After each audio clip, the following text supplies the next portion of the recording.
Hey guys, welcome to episode 225 of 4PlayAnimecast. We are at the end of June 2023, and this is our last episode of the spring 2023 anime season reviews. So we are wrapping up that season.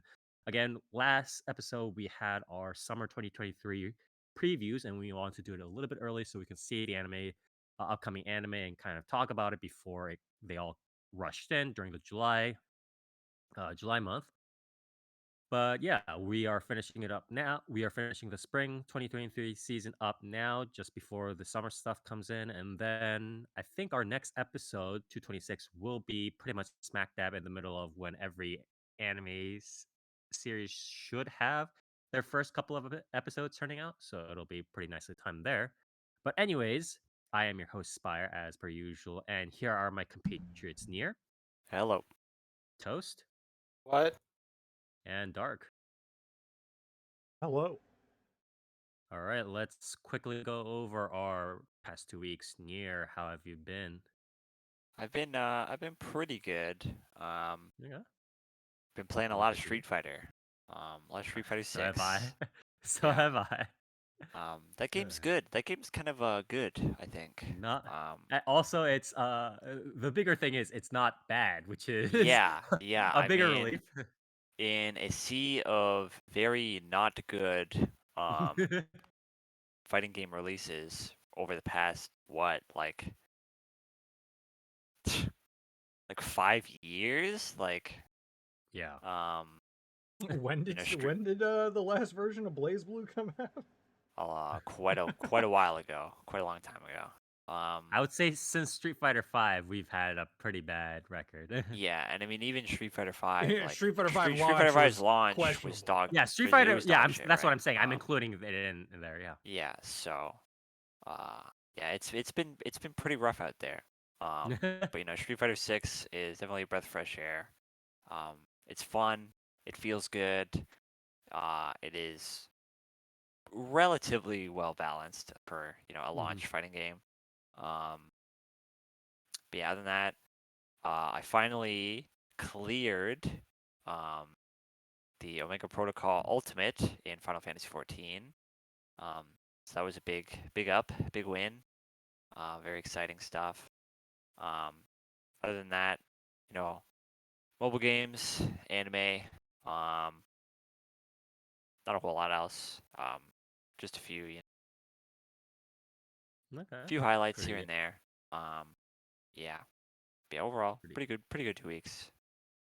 Pretty good. Pretty good. Toast, what about you? I don't know.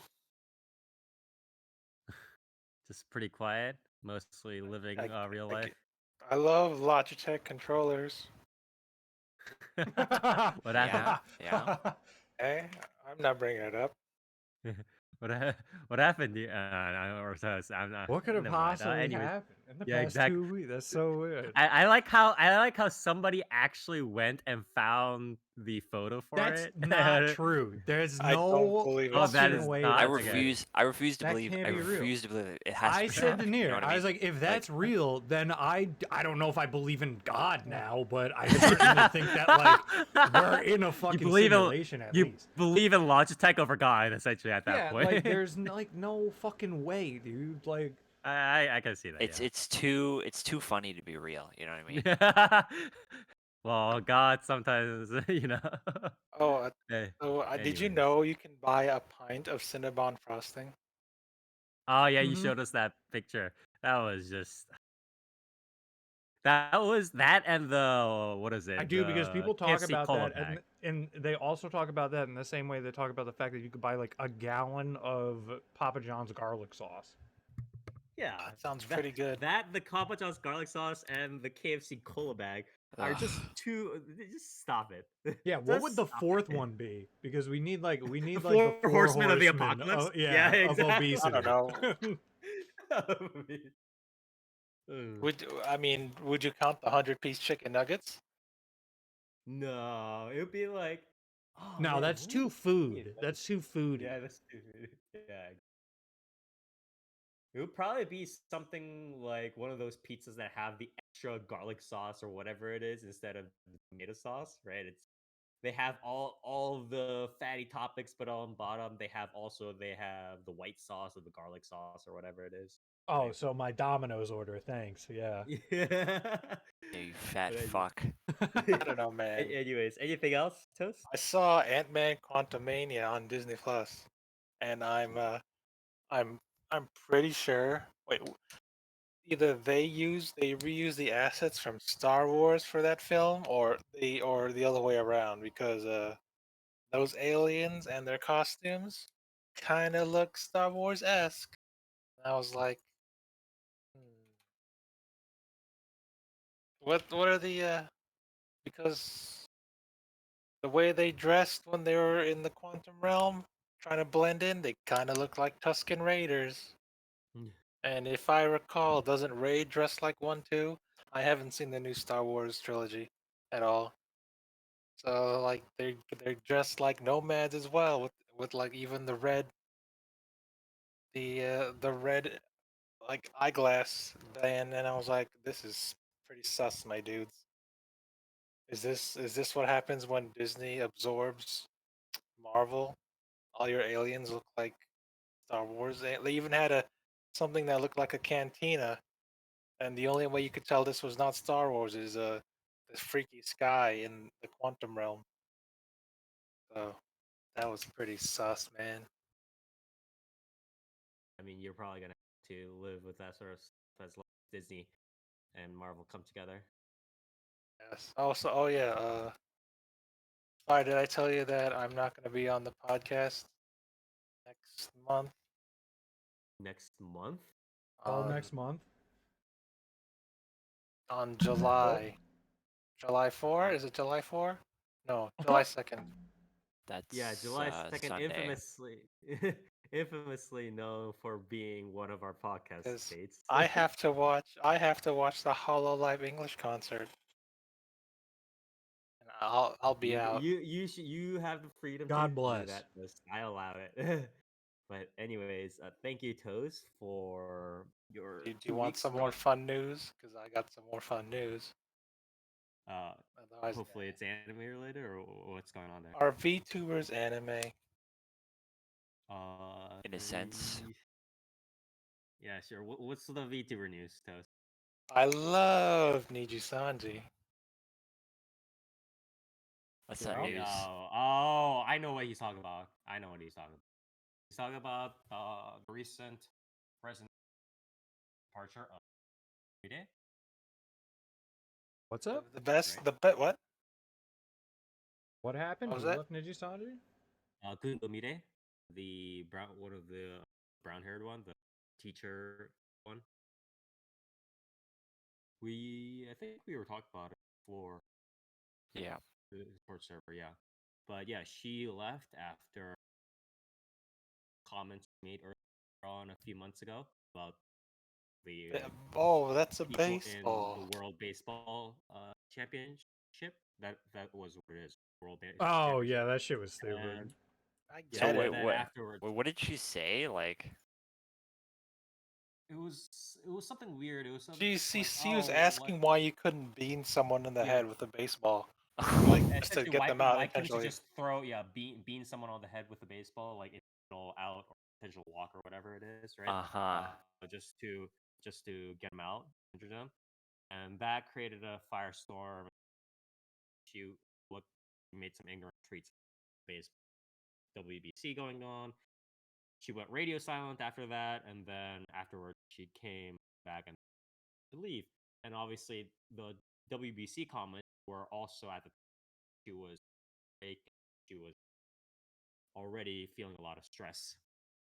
Uh, where she was already feeling a lot of stress from previous comments and her previous work schedule, I think. And though that sort of stress and probably the WBC comments led to her departing, Yeah. but she did announce it, I think, a couple days ago. The full departure she announced a couple days ago, as opposed to, you know, March when the initial scandal, quote unquote, arose. So that was about it. You know what It the is funniest part is? what. Like even though she's probably she's one of the old guard of Niji Sanji, it's Mhm. like they canned her just for that. I mean, I get it, but still, at the same time, it sucks. I She's mean, definitely, people have been canned for less. It's not. but it's Uh, kind of. Would you I think say it was less? more. Because I this think it is a was really more a big so deal. because people were like, people Baseball's a big realized like, deal wait, and it everywhere. also, wasn't. It it's not wasn't more so necessarily. that she was asking the question as like someone uninformed about baseball, right? Like, Yeah, and wasn't the also, implication that like she was saying that because she was like, why don't you just fucking hit this guy in the head? Like, yeah, just be, not like, yeah. not like She was just why, she was not like an asking it from actual her. moment of like a Yeah, moment of she was just. curiosity as like, oh, like in baseball, if you get hit when you walk, why don't they just like hit someone and then walk them if they're like a really good batter? Because I feel like that is something that someone who's like uninformed might, reasonably ask. Like, why don't they, if this person like hits I home think runs, she was. just hit I him? think But she. it sounded I more like think. she was like, fuck this guy. Why don't you just hit him? I don't. I think she was asking it in the former sense as a person who was ignorant of the rules, but she was phrasing it in her usual sort of more caustic way on language on Twitter, which is not necessarily uh very good for a much more general audience that is not as younger and are not all Gundomire fans, right? And if her tweets start trending, a lot of people that are going to look at her tweets who are Yeah, I not mean, Niji it Sanji leaves, fans, that yeah, are it leaves not the internet, circle. yeah, Yeah, yeah. yeah, that's the main problem there, I think. And that's sort of what happened. And probably part of it was also, again, she was pretty stressed out about her uh, current VTuber job that she was handling, as well as the stress, so she left. It is unfortunate. It is definitely a significant brand loss to Niji Sanji. And again, I think part of it was that she decided on her own merits to leave as part of it. But, you know, regardless of how big an English branch grows, at the end of the day, both Niji Sanji, Whole Life, and all the other Japanese agencies are pretty well tied to the faces of their mainland brand, unfortunately. So losing people like this is definitely a huge, fortunate event, so to say. Speaking of But that, you know what the actual funny part is, Fire? what? Right after that, on the same day, they Mhm. announced their new Niji Sanji EN wave, which are Yeah, currently debuting right now. So it's like, oh boy, uh, yeah. there goes, there goes one, and here comes three. Yeah. Also, I believe at this point there are more Niji Sanji EN males than females. It's like what? It's like Probably. 14 to 13, or like there's one off. Like it's a one member difference now. So Yeah, I mean, it's I can't probably. believe they're the Fujo branch now. I think it's an inevitable outcome of how the demographics, both the viewer demographics as well as the streamer demographics in the West, shape up versus how it is usually in the Japanese branch and the mainland branches. Again, in Japan and China and Korea, a lot of these sorts of VTubers were ultimately offshoots of the standard Africa TV, Open Rec, Nico Nico, Mildum cam girls. And I'm not going to miss words. They were the offshoots of those cam girls, of those who did the cosplay streams, of those who did the Twitch casting ASMR streams. So it is consequently much more female streamer heavy, especially at the top. I mean, even at the bottom, honestly. Yeah, but it is definitely different in the West. I'm just Anyways, saying, I'm still waiting for the Niji Sanji EN AR live concert. Look, yeah. Because Anyways, yeah. you need to yeah, look no further than the amount of like, I don't know, like teenage girls that were horrifically disappointed when Dream did a face reveal and he was just some guy and not a golden god, to really Yeah. understand the appeal that the Western male VTubers seem to be covering. And again, I think this isn't that why is he's not doing a face reveal anymore? He put his mask back on with a That crack is in it. 100% why. yeah. And That's rough. also And also, this is what I keep mentioning about how I think VTuber, the medium, and just the general idea of it, the plain box that it represents, is perfectly fine and is something that we need again to help shield streamers from potentially unrealistic expectations, obviously on the male side as well, but especially on the female side, right? There are obviously different reactions between when a female streamer is pretty and when a female streamer might not be as pretty, right? But there are Hey this man, sort are of you calling Asmongold ugly? yes, Leave him alone. First of all, yeah, Asmund never played. played. Asmund never played Fast and Loose with like revealing himself, or rather did. yeah. Like he just like he was not like a masked up fucking YouTuber or something. He should have dropped the white shirt and just gone for the wife beater just for the extra exposure, the skin exposure. Yeah. Hey man, don't make fun of Moist Critical's white shirt. That guy's cool too. But yeah, unfortunately, this is an extra step, and uh, I wouldn't say it's a necessary evil, but it is definitely an evil step that people are going through, where people are kind of linking the avatar to how pretty somebody should be, and then becoming disappointed here and there. Otherwise, whatever. It's a very ugly part of VTubers, and I definitely don't support it. But anyways, that is neither here nor there. Thank you very much, Toast, for the VTuber tangent.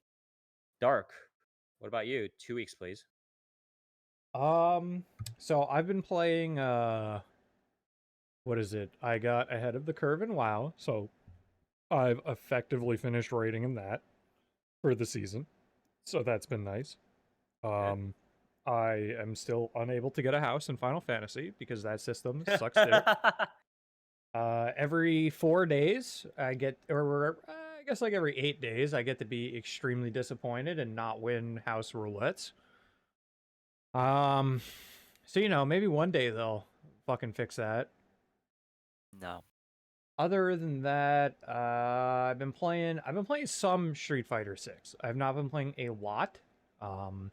But I do Who's your try favorite and character? Jury as huge. Who's the other foot character? Was she French, right? Oh, No? Manon? I don't like Manon. I don't like Why her. not? You don't like her feet? I don't like her. I think she looks weird. I think eyebrows? her moves are weird. I think she's scary. I think she's big. I don't like it. I don't like that fucking I don't even know what to call it, that like ballet move that takes her across the entire screen and fucking obliterates me every time. I don't like that. I don't like her command grab that I still don't know what to do about. But You know what Dark does like about Street Fighter 6? The music. I love the music in Street Fighter 6. That gets me into my next part of my last 2 weeks. I thought you were gonna say early call out. I thought you well, don't worry. Yeah, no, that will come later. Spoiler alert, that will be my call out, and I'll get even deeper into it. The other part of my 2 weeks that was big was the past few days being recommended after listening to the Street Fighter music for some reason. YouTube decided, hey, you listen to music, how about you finally fucking watch Anthony Fantano's content? Yeah. And then I did. I really only ever watched his interviews. And after watching his content, I'm like, wow, actually just like me for real. And yeah, a lot of his reactions to like the fucking worst bars, like worst music, just that was me hearing every song in Street Fighter 5 so far, or Street Fighter 6 rather. And especially the character select song, which I think is one of the worst pieces of music in video game history. Easily the worst like rap song attempted in fucking game history, right? Persona doesn't count because that shit was like a out of the box sample.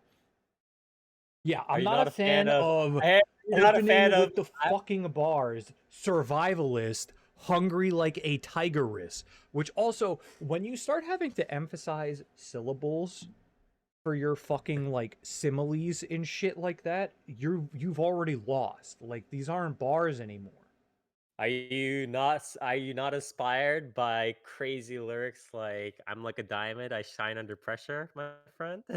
Yeah, which also Friend? is not what diamonds do. As a matter of fact, they fucking shatter under pressure. They crumple. Oh my god.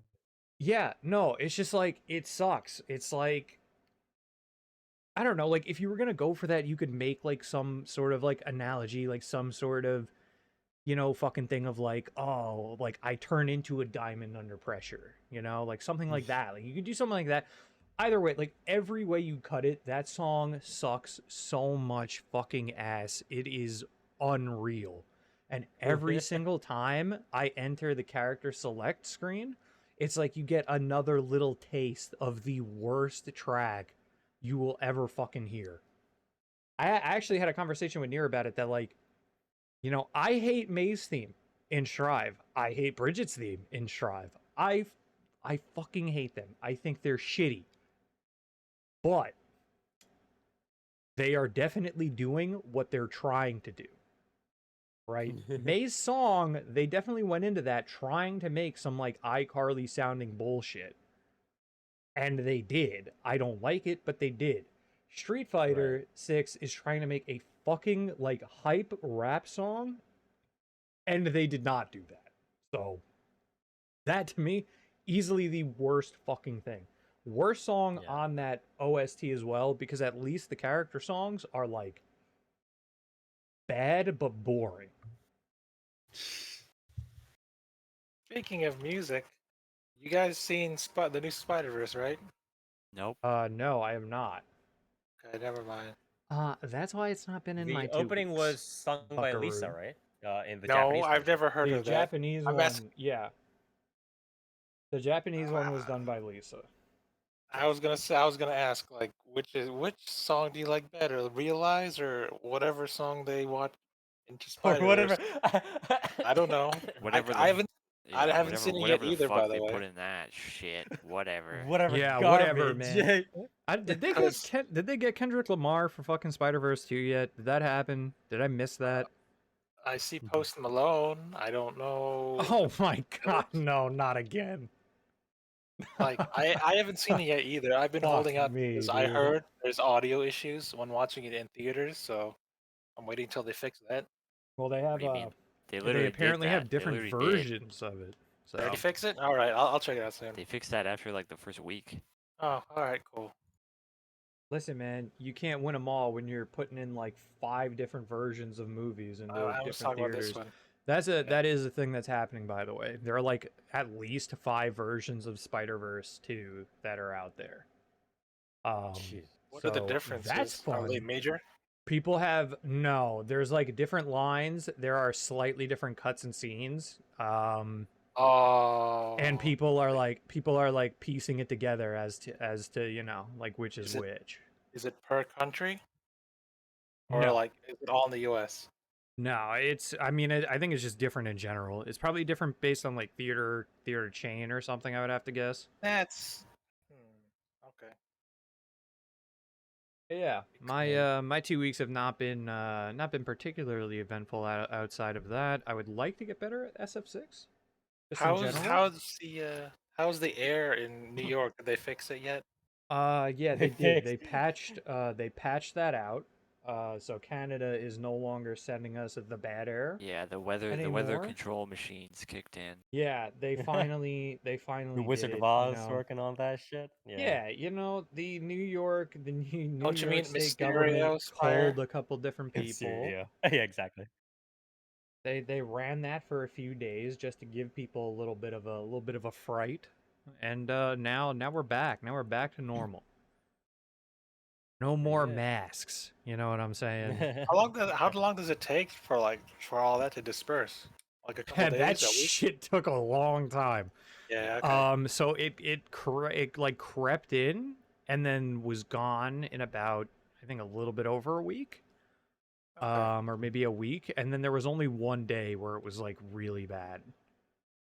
So, other places got hit harder. I think Jersey got hit harder. So, yeah, at least it wasn't that. Anyways, thank you, Dark, for your 2 weeks. My 2 weeks have also been pretty quiet, mostly winding down some real life stuff and just running around a little bit. I know that I believe, or I was also playing, a decent amount of Street Fighter 6, but also Who's your favorite character, Spire?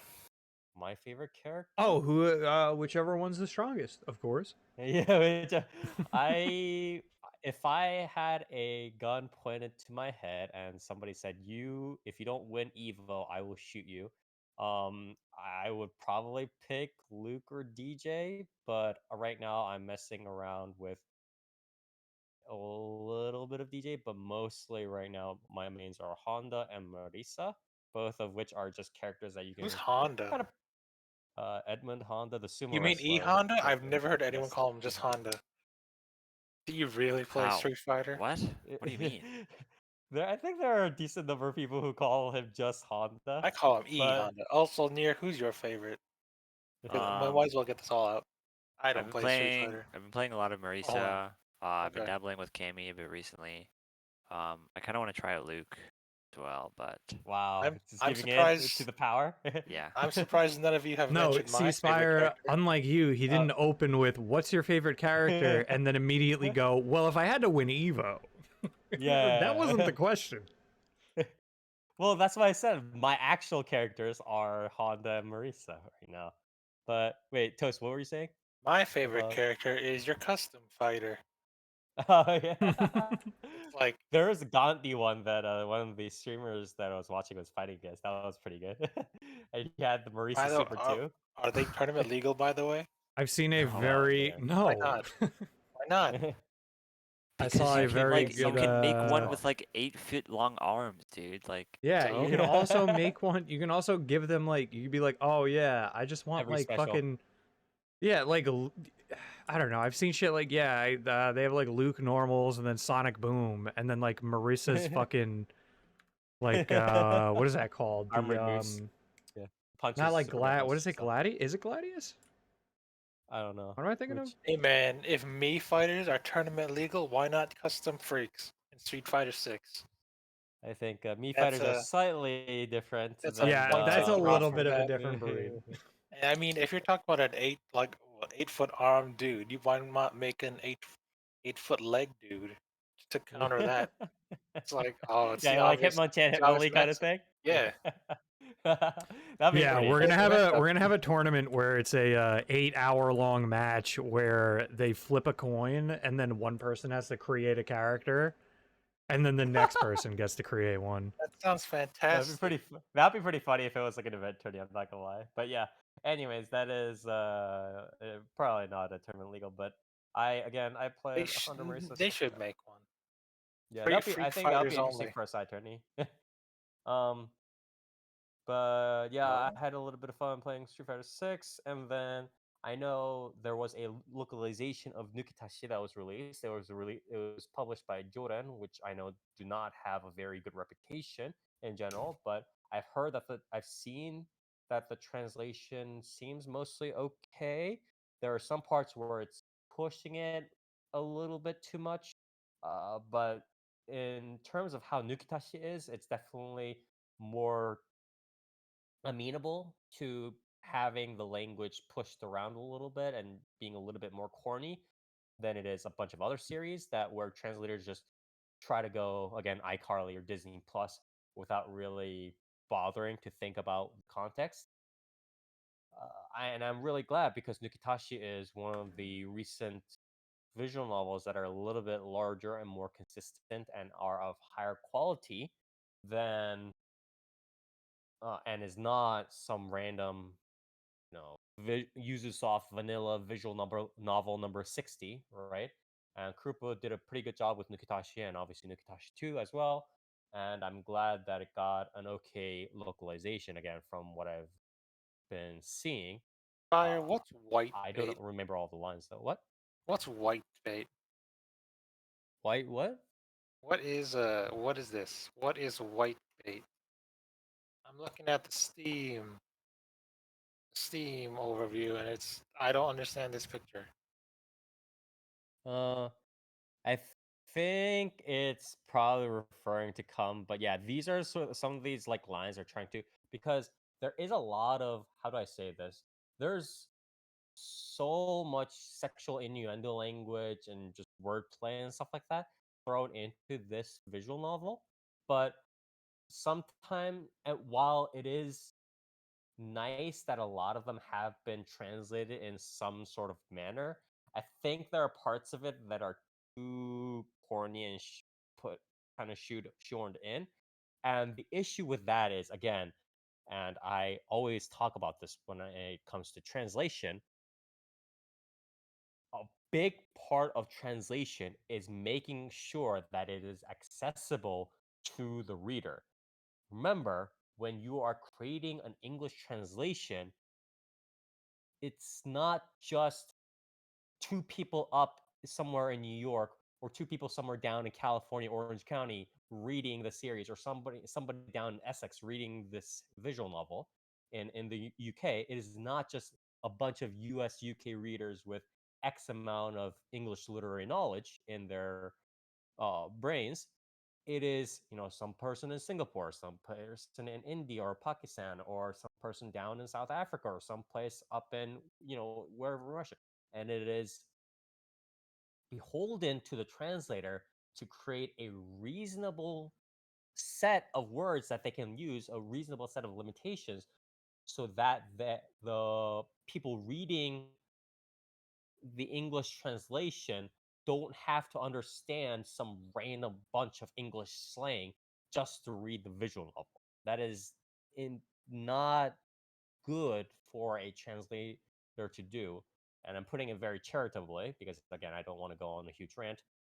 But I think parts of that were a little bit too corny in terms of translation. So, it is what it is. But I think overall that they did a pretty decent job on it from what I've seen. So, and I'm glad that happened. But yeah, anyways, that was my 2 weeks. Nothing too big other than those. And I guess we should get right into it. Uh, my series here is a series, I guess one of the standard music or token music series of the season.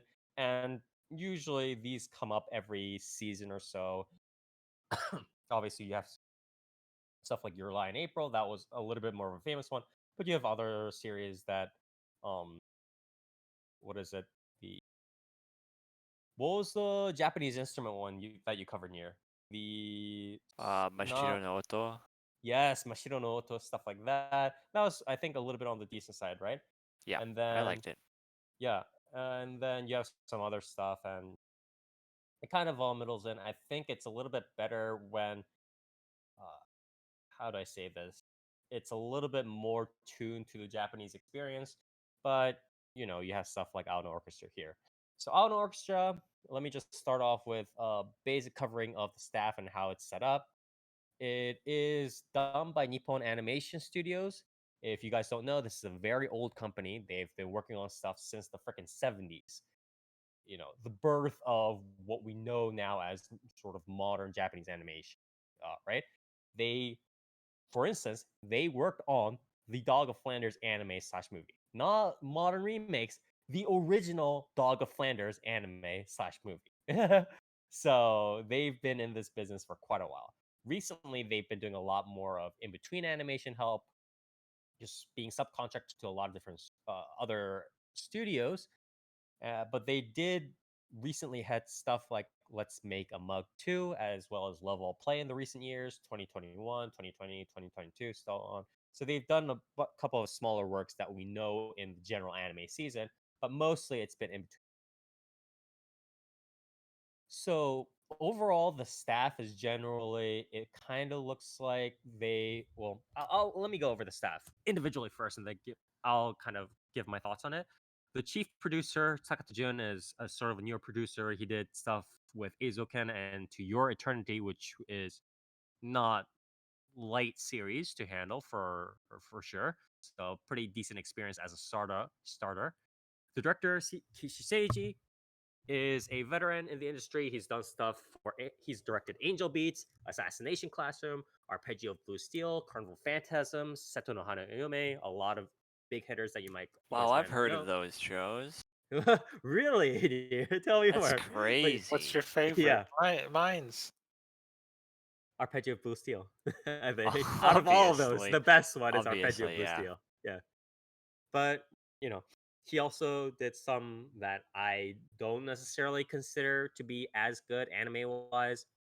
He did Yuki Yuno wa Yushiraru. I know there's a big fan base out there. I personally was not a big fan of that series overall. Tsuki ga Kirei. He also did the Danganronpa anime. I think was also pretty popular. I think, right? I The, You're asking the me, brother.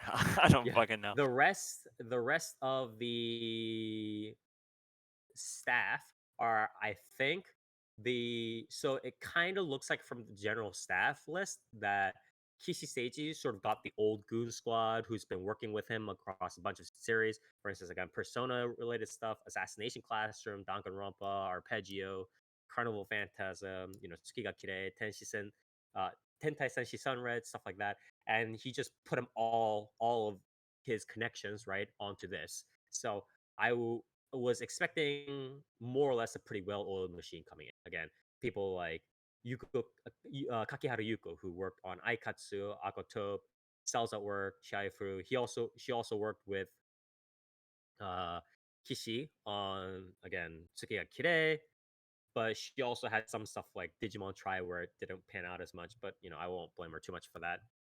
Kosumura Akira is the only sort of new person uh, in this group that is not part of the Kishi Seiji Inside group.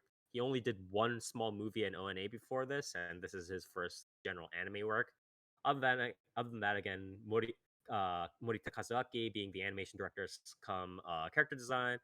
Ida Satoki, sound director. Again, these are all long time veterans and connected with Kishi Seiji on previous works. Opening theme, ending theme are pretty nondescript, I want to say.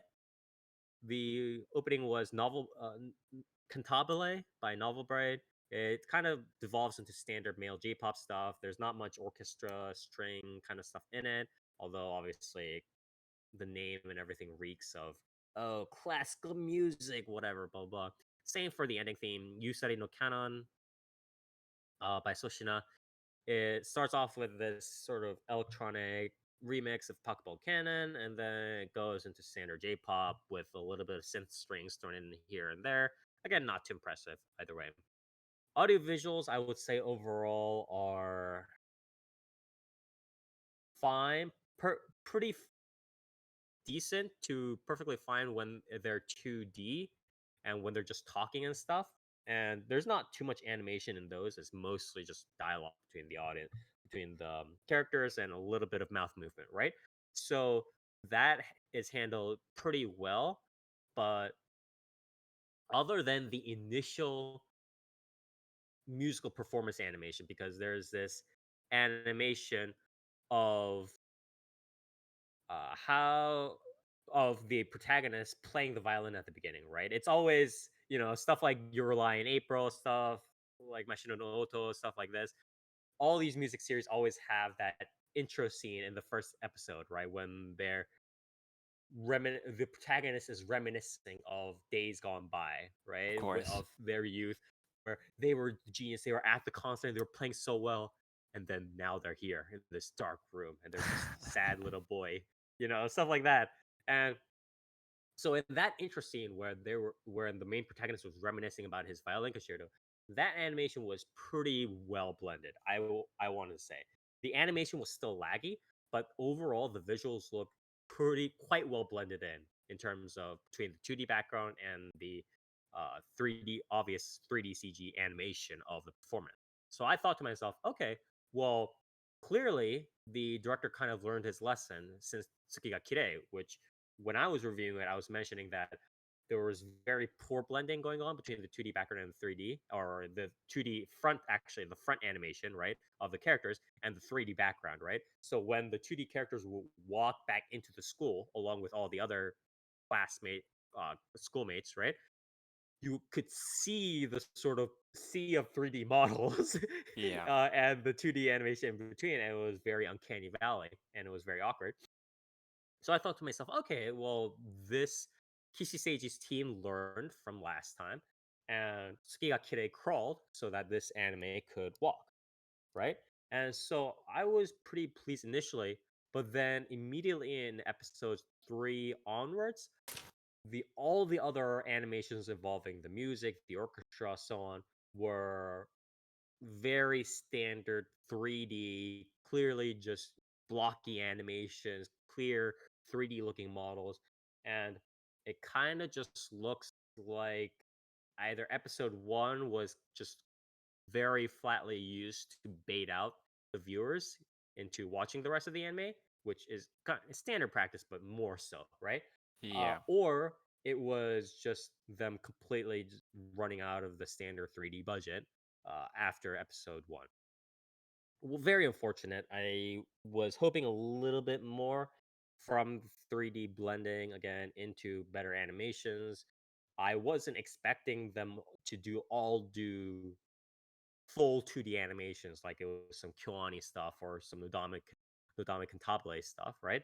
That's not what I was expecting, but I was expecting a little bit of better improvement on the 3D, but it wasn't to be. So a little bit unfortunate. Quickly going over the voice acting cast, the main cast is veteran Takuma Ai for the main heroine, as well as Furukawa Makoto doing the MC, the main protagonist, and they are sort of the veterans that are leading some of the less experienced other cast members that round out the main cast.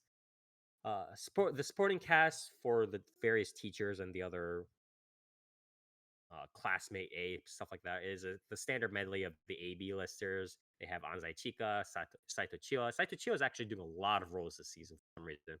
Ono Daisuke, Kanamoto Hisako, Fukushima Jun, Enoki Jr., and so on. A lot of those listers just rounding out the supporting cast. So pretty solid list all around, I think, for overall.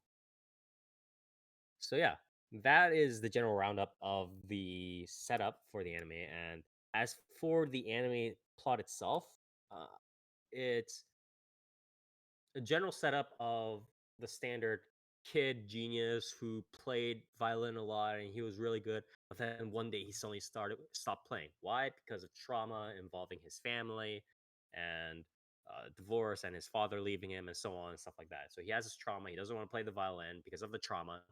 And then he goes to school. He meets other kids, including the uh, female lead, that who also has her own sort of background with problems and stuff like that. And he goes, "Oh, well, maybe I should grow past it. Maybe I should pick up the violin too." And so then he graduates with her to, I think, go on to high school, right? High school where they're all in this and join this orchestra club with a bunch of other competitors and really good players and play classical music and be part of an orchestra club. And so that's the general thing. And after that, it becomes pretty episodic, plus or minus some character development and drama and competition and all that bullshit, right? So I think to start off, there are rom-com elements in it, like the main heroine is being is meshed with the main protagonist and the blue hair guy, Aono, right? And Akina, I think, is the red hair girl, right? They kind of butt heads together, and they're like, "Oh, why are you, the guy says to the girl, "Oh, why are you being so nosy?" And then the girl is trying to pull him out of his sort of social hole, right? Because he's very withdrawn due to his trauma, and getting to try to play the violin again and all that crap. And that sort of development happens, and then the blue green hair girl, kind of has a crush on the main protagonist and all that crap, all this kind of character development. The general rom-com youth development here is pretty standard in the anime context, but I don't think that sort of tone is pieced in together very smoothly with the rest of this general classical instrument performance, youth orchestra, being in school and doing all these things, etc. Theme and timbre that the series wants to push, because in that sense the theme, the director and the scriptwriter, much like in Tsukiyakire, wants to push this more. Again, oh, I have this trauma. I have this. Oh, I'm going to play this instrument, but it kind of reminds me of this. But then we have competition and drama and all that crap. And that is taking a more serious tone. But then the parts where the rom-com kind of kicks in is just not very well done, because then it just suddenly goes into, oh, why do you? It's like, oh, you dare touch my hand, or did you look at my panties, or whatever stuff, and that's just not dialed in at the same sort of level, at the same sort of register as the rest of the series, and it's just too abrupt of these changes. Even if it's supposed to be set for contrast, that rom-com part feels very, very, very standard anime. Like, it's supposed to be a clarion call to, hey, standard anime watchers who are in the know and like this sort of stuff. Hey, here it is. You like this, right? And it kind of seems to be a call to those people. And it says, okay, well, back to the more quote unquote realistic or orchestra use stuff. And it's not a very good transition. And again, even when it's set for contrast, doesn't do a very good job. So I didn't like that, to be honest. Uh, there's also not a lot of classical music related stuff, other than tiny bits of trivia here and there. It's the series focuses a lot on the youth and recovering from trauma plot line in the initial episodes, and it transitions into the whole drama and competition, blah blah. Um, a very disappointing example of this was that the initial setup for the main heroine, of how she kind of wanted to start playing the violin and stuff like that, uh, that was set up to develop more broadly, more deeply, not broadly, deeply in episodes 1 and 12, didn't really go places after they transitioned into the high school and started the orchestra club, which I thought wasn't a very good start for the series. I I think they should have fully fleshed out the heroine, or made the heroine a lot more continually central to the series, instead of diving back into the competition, the classical music performance world, or whatever the crap drama that they were trying to sell. Because that was the more important bit, I think, to develop of the characters and the small cast that they had. But the transition was not great. Um, Overall, I also think that there was just too much random fluff. There were these, usual quotes that you find in Japanese music anime series, that goes, the main protagonist will listen to an orchestra and go, each grain of sound meshes together. And I'm just sitting there like, nobody thinks this when they're listening to an orchestra. Or look, I was Bro is in a saying this while region. playing fucking hot cross buns, dude. Yeah, I know. I was in a region, one of the most musically enriched, for like youth musically enriched places in the United States, and where there was a lot of money, a lot of musical competition. And I've been to, places like Wolf Trap, places like Kennedy Center, right, which is a national sort of musical center, right, in the United States. And I wasn't thinking, oh, each grain of sound meshes together beautifully, like the Harvey. I was just listening to the music, bro. Like, chill out. It's But just, did I it? But did hate it it. move your soul? Did it move you? Yeah, Did it exactly. move your very being? Did it change Yeah, the? Did exactly. it change the trajectory of your entire life? If I should have not, had the it part was a where, terrible performance. yeah, I should, how the hair usually flutters during that part, where Yeah, they have the yeah. realization, the ratatouille If you part. didn't get like face blasted with magical wind when you were Yeah, listening exactly. to it, Yeah, it was pretty bad, I think. yeah, exactly. So that, and also, um, I there's a bits and pieces of classical music trivia and orchestra trivia. So they talk about, again, second violin stuff, first violin, principal violinist or cellist, the chairs and stuff like that. But they don't really go through the audition process properly, which is sort of the bigger competition, quote unquote, parts of something like a youth orchestra. And there's not a lot of youth instrument performance parts of it, to be honest. There are scenes of people playing the instrument, but there's not a lot of obvious, mundane, realistic details in it that will make somebody who's been or is in a youth orchestra go, hey, that I recognize that. I've been through that sort of stuff before. There's not that much of it. There's too much of this very abstract talk about being at people talking to each other about being at competitions, which sometimes people kind of make jokes about here and there. Like if I've faced somebody at a competition a couple of times or more, I'll be like, are you working on that piece again, man? Are you gonna show off that piece? You've been working on that for like 2 years now. We'll make small jokes or we'll diss some other instrument or whatever it is. But we're not gonna go like we knew each other 6 years ago at this competition. That's not what we taught. That's not what we do. Okay, like that's not a thing.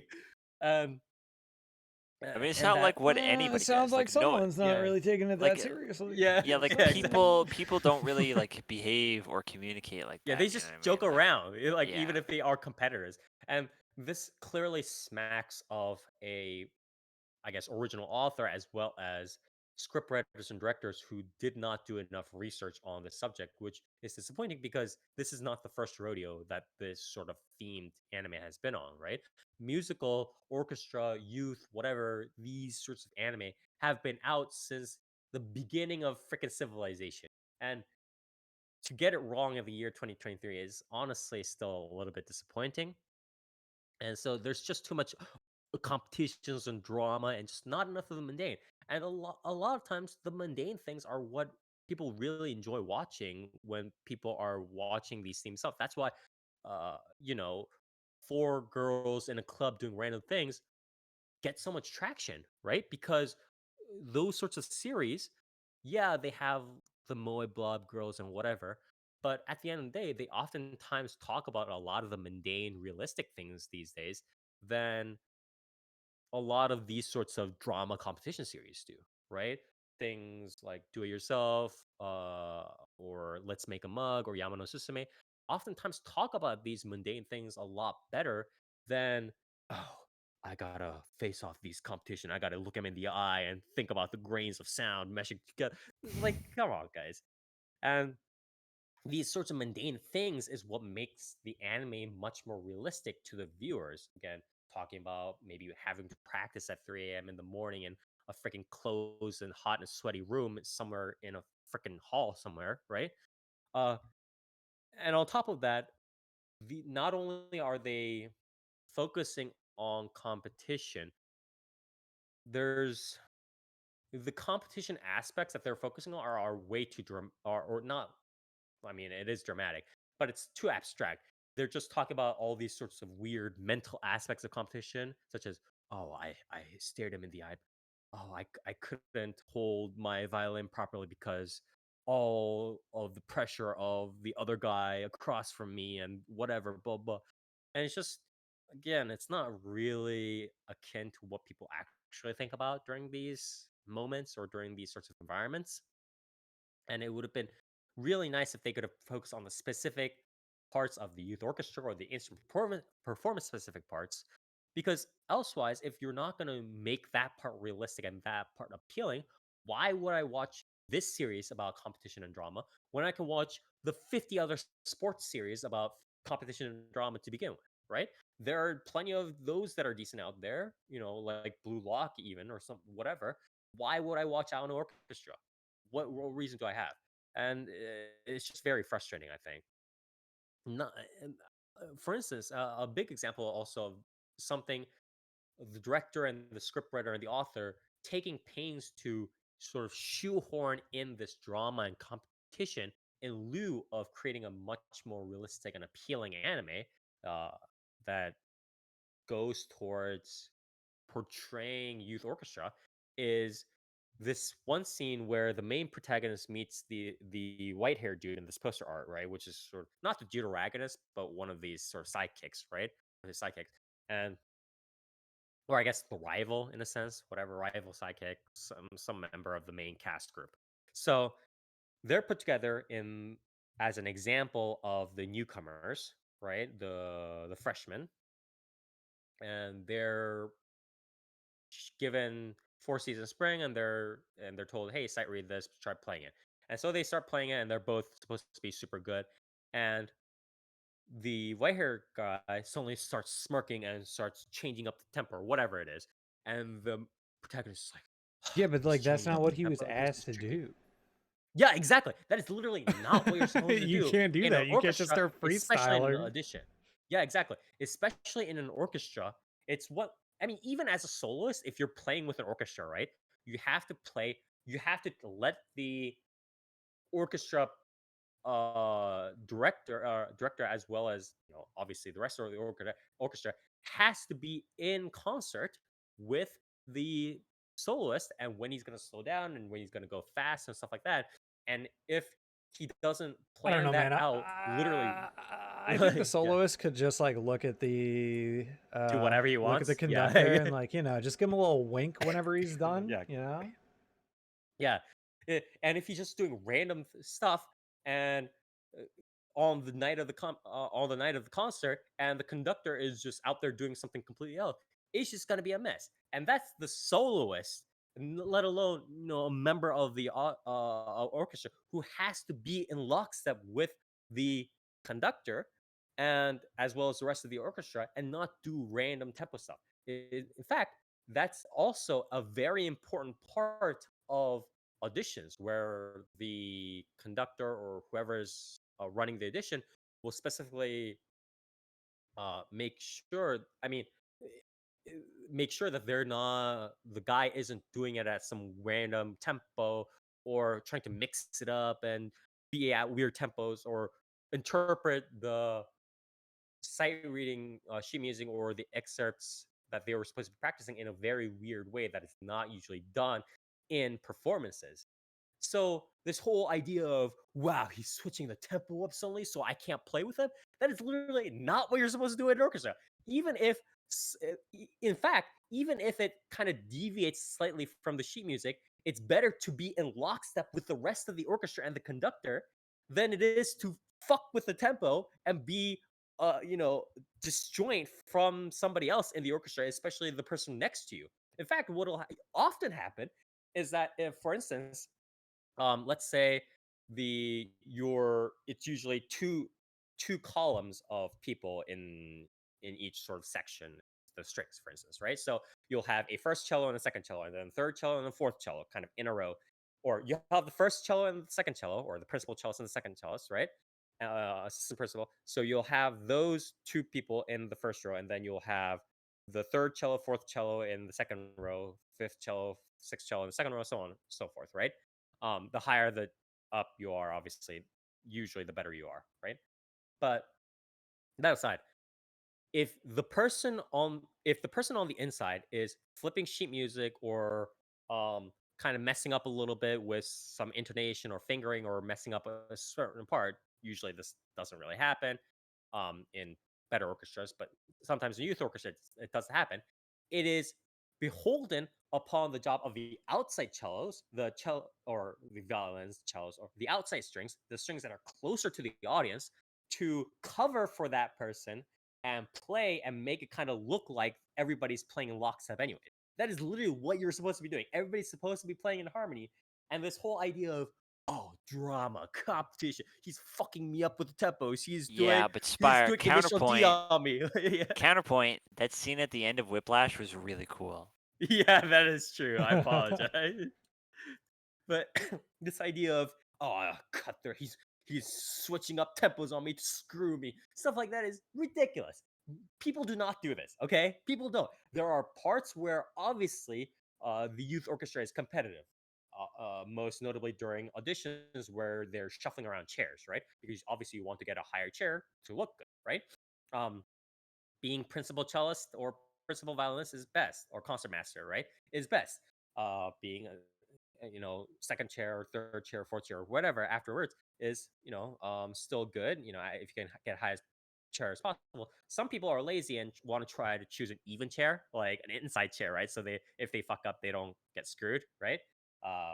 From what the audience is looking at, or they want to get a lower chair because they're lazy or whatever. There are some people like that, but mostly you want to get a higher chair, right? And there's a bit of drama here and there, sometimes sparks during auditions, but beyond that, you're not playing to screw the other person. That is not how you play in an orchestra. I mean, you could apply this. You could apply this to like any other show and realize how fucking stupid that is. It's like, imagine if like in an Idol series, Yeah. they were just doing practice, and then all of a And sudden then one like of them dance started across, just yeah, like just like bumped fucking into it, yeah. popping and locking or some shit, and you'd be like, Yeah. what the fuck are you doing? Like, that's Yeah, not... exactly. Or like elbowing the other person during an actual routine. It's like, Yeah, it's like, why would you sick. do this? You're supposed to be a group. I don't know if you know this.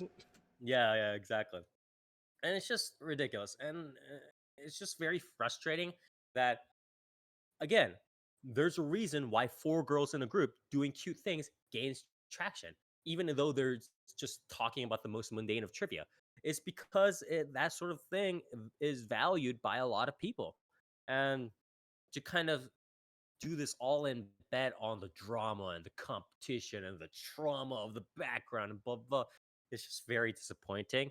And I wish they wouldn't have thrown away this opportunity to have a better anime series, a more uncommon, unorthodox anime series. Especially since, if I remember correctly, I was skimming through the ANS site, and there's an actual orchestra, a school orchestra called Senzoku Gakuen Philharmonic Orchestra, which is based in Kanagawa somewhere, I believe, that actually performed for this anime. So whenever the orchestra is performing, so on, all of that is being performed by this actual school orchestra, and the different um characters that perform are actually being performed by individual real life performers. So I think this was a really good opportunity to just have a plain, hey, school orchestra, this is what youth people go through. Sometimes they go through a lot of struggles. Sometimes they play in places that aren't very nice, but then they enjoy it. Sometimes they diss each other's instruments or whatever. They have all these maintained things. They practice in hot, sweaty rooms for like hours, and it's just all silly and whatever. And I think that would have been nice. And you could have added the slight rom com and like backgrounds on top of that, whatever. But I don't think it needed to be this dramatic. Oh, I gotta beat this other. I gotta play Vivaldi so much better than this other guy. They won't even believe how much I Vivaldi it up. I don't need that. I don't need that in this anime. Sorry, I have plenty of that in the billion other soccer animes and Prince of Tennis and whatever. Okay, it's fine. Don't need that in my life. So overall, I do think it was. I was sort of expecting a slight disappointment when I came into this series, but it was more of a disappointment than I had realized, and that's very unfortunate because I wanted to give this series a good chance, especially knowing the Kishi team that came in for this. But it looks like they have not really learned the best of lessons from what they did and stuff like Tsukigakure. And again, it is unfortunate that they kind of messed up an idea that could have gone better. But yeah, overall, pretty disappointing. I would not recommend this to somebody. Mostly a waste of time, I think. There are plenty of other better series with similar structures out there. You could, again, watch a sports series if you want. Go watch Your Lie in April if you need to. Go watch Mashiro no Oto if you need to. Don't watch this series. So yeah. So you would probably say playing music faster doesn't make you better? It makes you more soulful, or it either makes you super soulful or super mechanical. It has to be one of the two. Yeah, And if it's you're either mechanical, you're a villain. it's either pure soul or no soul. Yeah, exactly. It's You like have video to. games, you know. Yeah, You're exactly. either you have soul or you're soulless. Yeah, it's like how sometimes esports players, lores play out, where you know how sometimes top players are construed as, oh, they're just a soulless machine. They just play the optimal thing every time or whatever it is. Versus, oh, this guy plays with so much aggressive soul and whatever stuff like that. Yeah. It's kind of Dude, like that. everyone Yeah, knows the more Plays RPM you from the have, heart. the better player you are. Okay, yeah, that's true. so... But yeah, or unfortunate. APM. Yeah, exactly. Yeah, Yeah, higher it's a little bit APM, of. better player every single time. So, I'd have that 600 APM. But yeah, it is very unfortunate. I would give this a mouse score of probably 4-ish. Yeah, 4-ish. Maybe 4.5. I wouldn't give it any higher than that. I don't think it was above average. It was quite, or I don't think it was even average. I would think it was definitely below average, but I don't want to give it a score that tends towards bad because it wasn't terrible. It was just disappointing. like a like a weary father to his son. Yeah, Just disappointing. I'm not mad. Just disappointed. Yeah, exactly. But yeah, that was my review of Aon Orchestra, again, done by Nippon Animation Studios. Again, disappointing work from the Kishi team as well as the original creator or whatever, but we can't all be winners, right? Anyways, Not with that attitude's fire. yeah, not with that. I apologize for being such a Debbie Downer. See, I didn't know Orchestra was so competitive if there are no winners. If we can't all be Yeah, winners. everybody just loses in Orchestra. Well, I don't, Spire, you don't play for fun. You're not soul playing. What is it? Brink, it's soul skating. You're not a soul player or whatever. Yeah. Yeah, I don't know. It's very disappointing sometimes these series. I hope a music series comes out soon that focuses a little bit more on that mundane How stuff. how good is the music again? You said it was by this one orchestra place. Is it pretty good? Seems like a pretty standard set. I don't think usually for these series, I mean, they hire good people who can play it properly, but I But don't you think said it's usually these standard, so you're anime. saying these orchestra players are just average, even though they came from a prestigious school.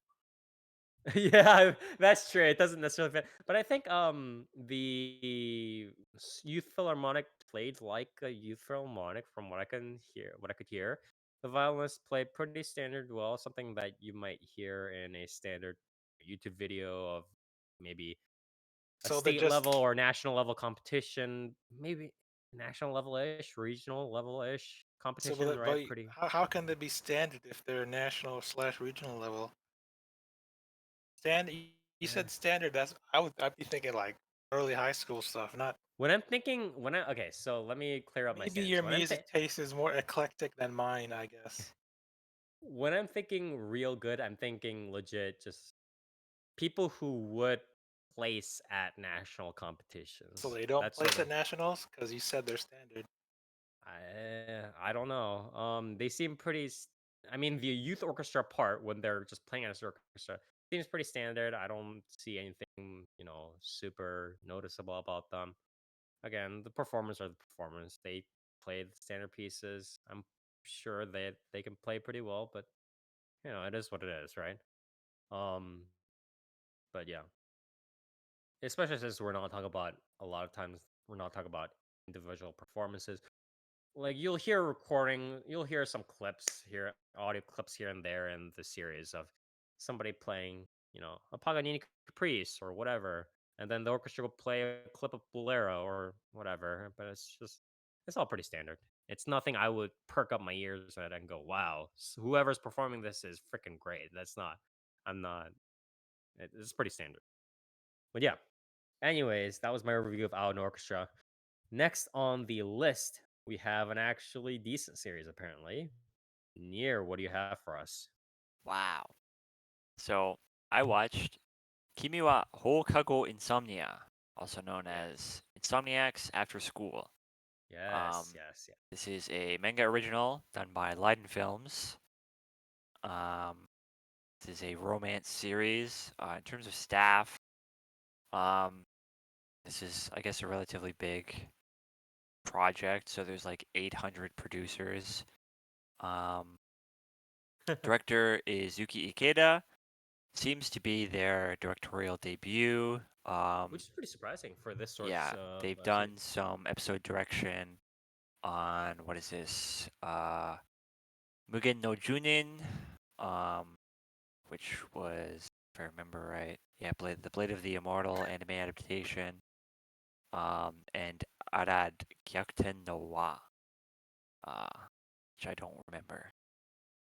Other than that, they worked a bit on Beelzebub, Arslan Senki, stuff like that. Yeah, this seems to be their directorial debut. Script, series composition, Rintaro Ikeda. They've worked on, what is this?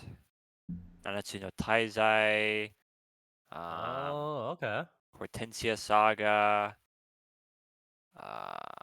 They did Ikikoi, right? I think, right?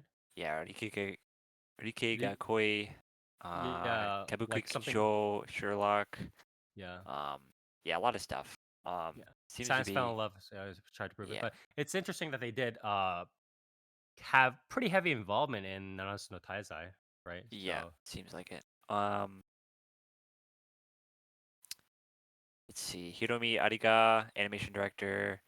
What else have they worked on? Some of the Crayon Shinchan movies. Shadow's House. is there 86. a general like Like a common connection between, thread.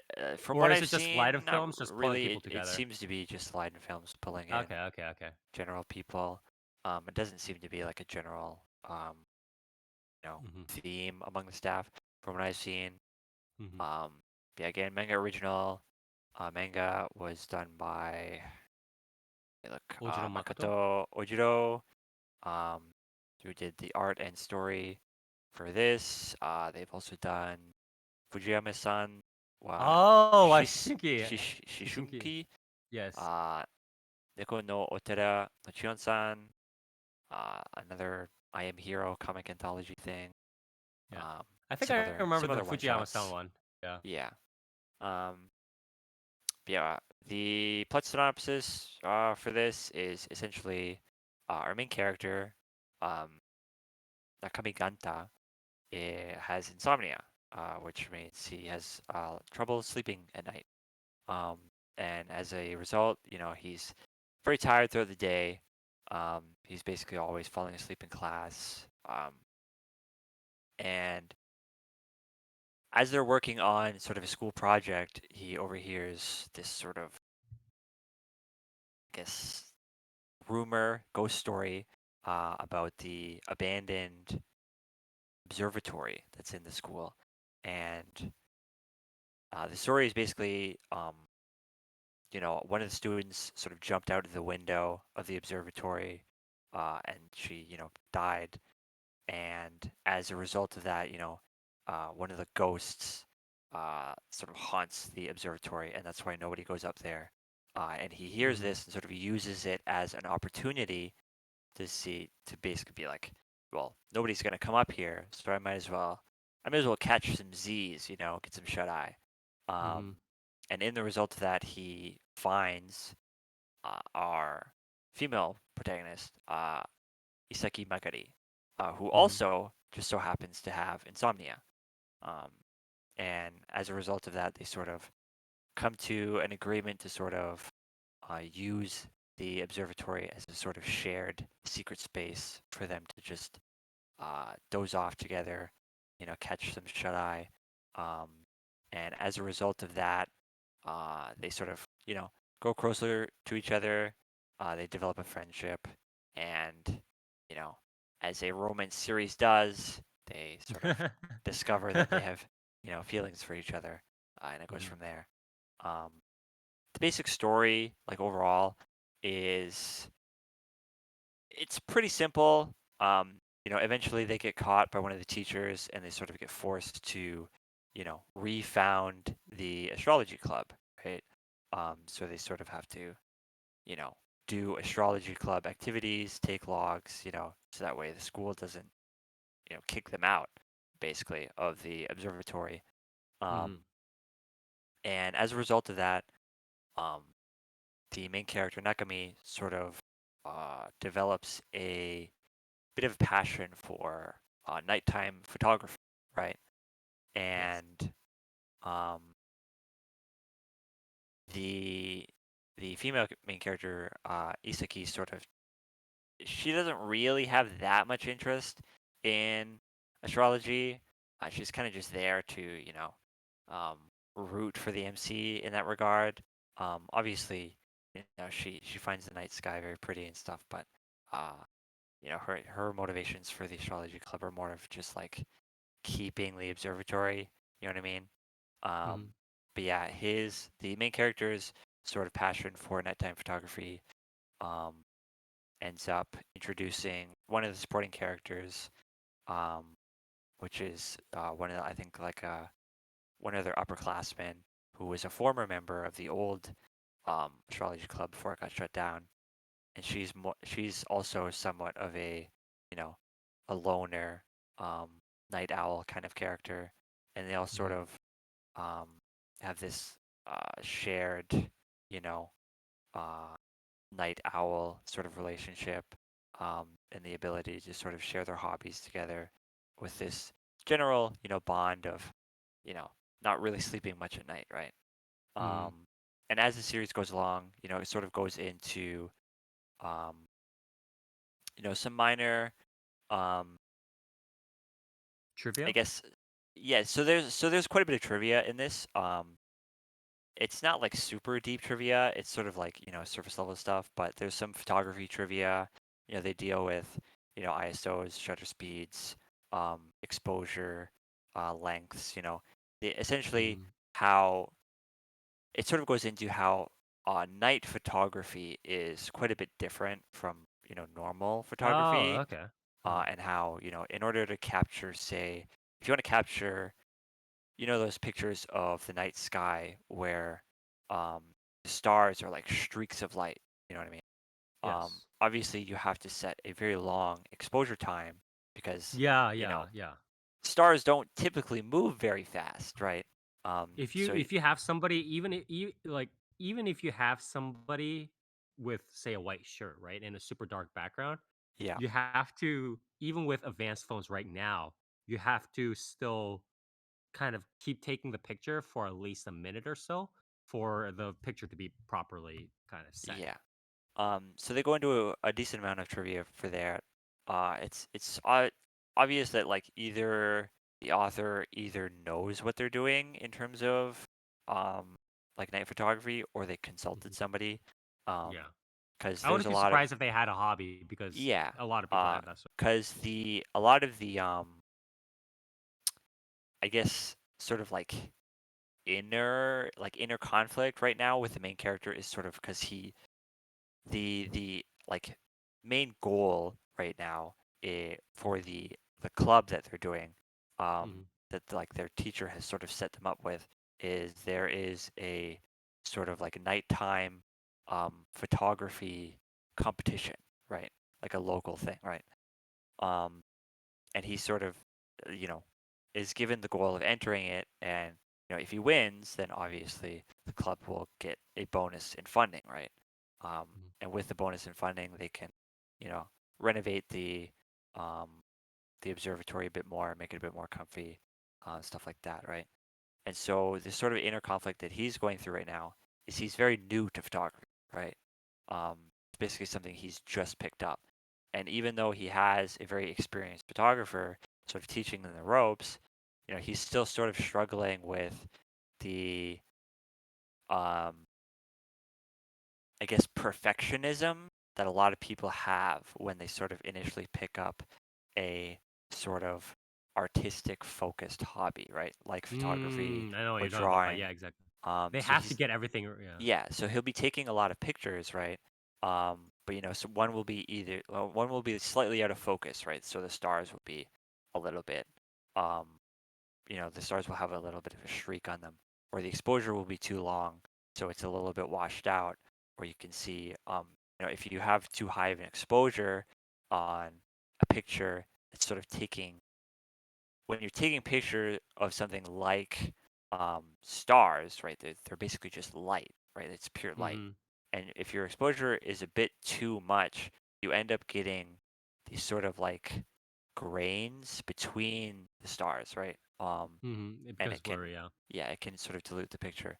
And the female MC Isaki is seeing these pictures and saying, they're really good, like they're really pretty, and the MC is like, no, they're garbage, you know what I mean? Like they suck, because they've got these minor flaws in them, and he's sort of struggling with getting that perfect picture, um, and even the supporting character that's sort of teaching him the ropes of photography is like, you know, it's sort of like an intuition thing, you got to take a lot of pictures to sort of get used to what the perfect camera settings are going to be given, a certain night.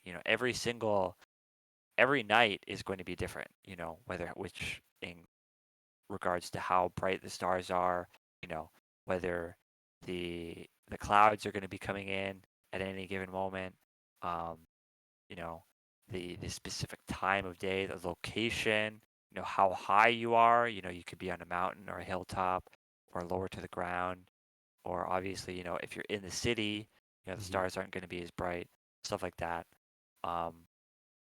And the main character is sort of grappling with, um, getting that perfect picture to submit to this competition, and him sort of being like, self-conscious of all these pictures he's taking, stuff like that.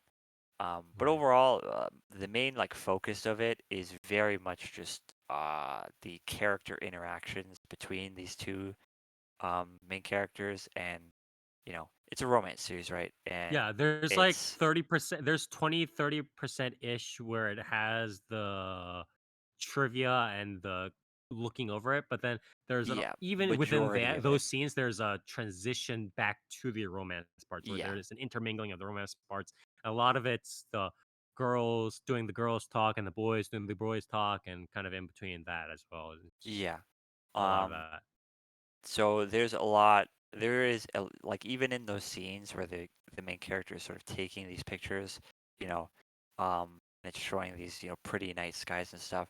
It's still constantly drawing back to the interactions between these two characters, and then him sort of maybe he wants to take a picture of her because obviously he sees her and he's like, she's super pretty and he wants to take a picture of her.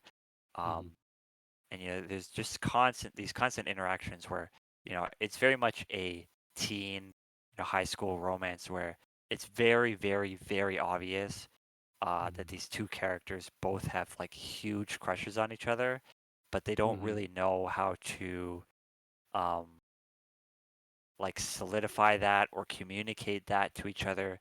So, they're constantly just stealing these glances at each other. And, whenever the two of them catch each other staring at each other, they just look away and they blush. Or, you know, one of them goes to say something and then they just, it gets sort of caught in their throat or whatever. And they say, oh, never mind, or I'll tell you later or whatever.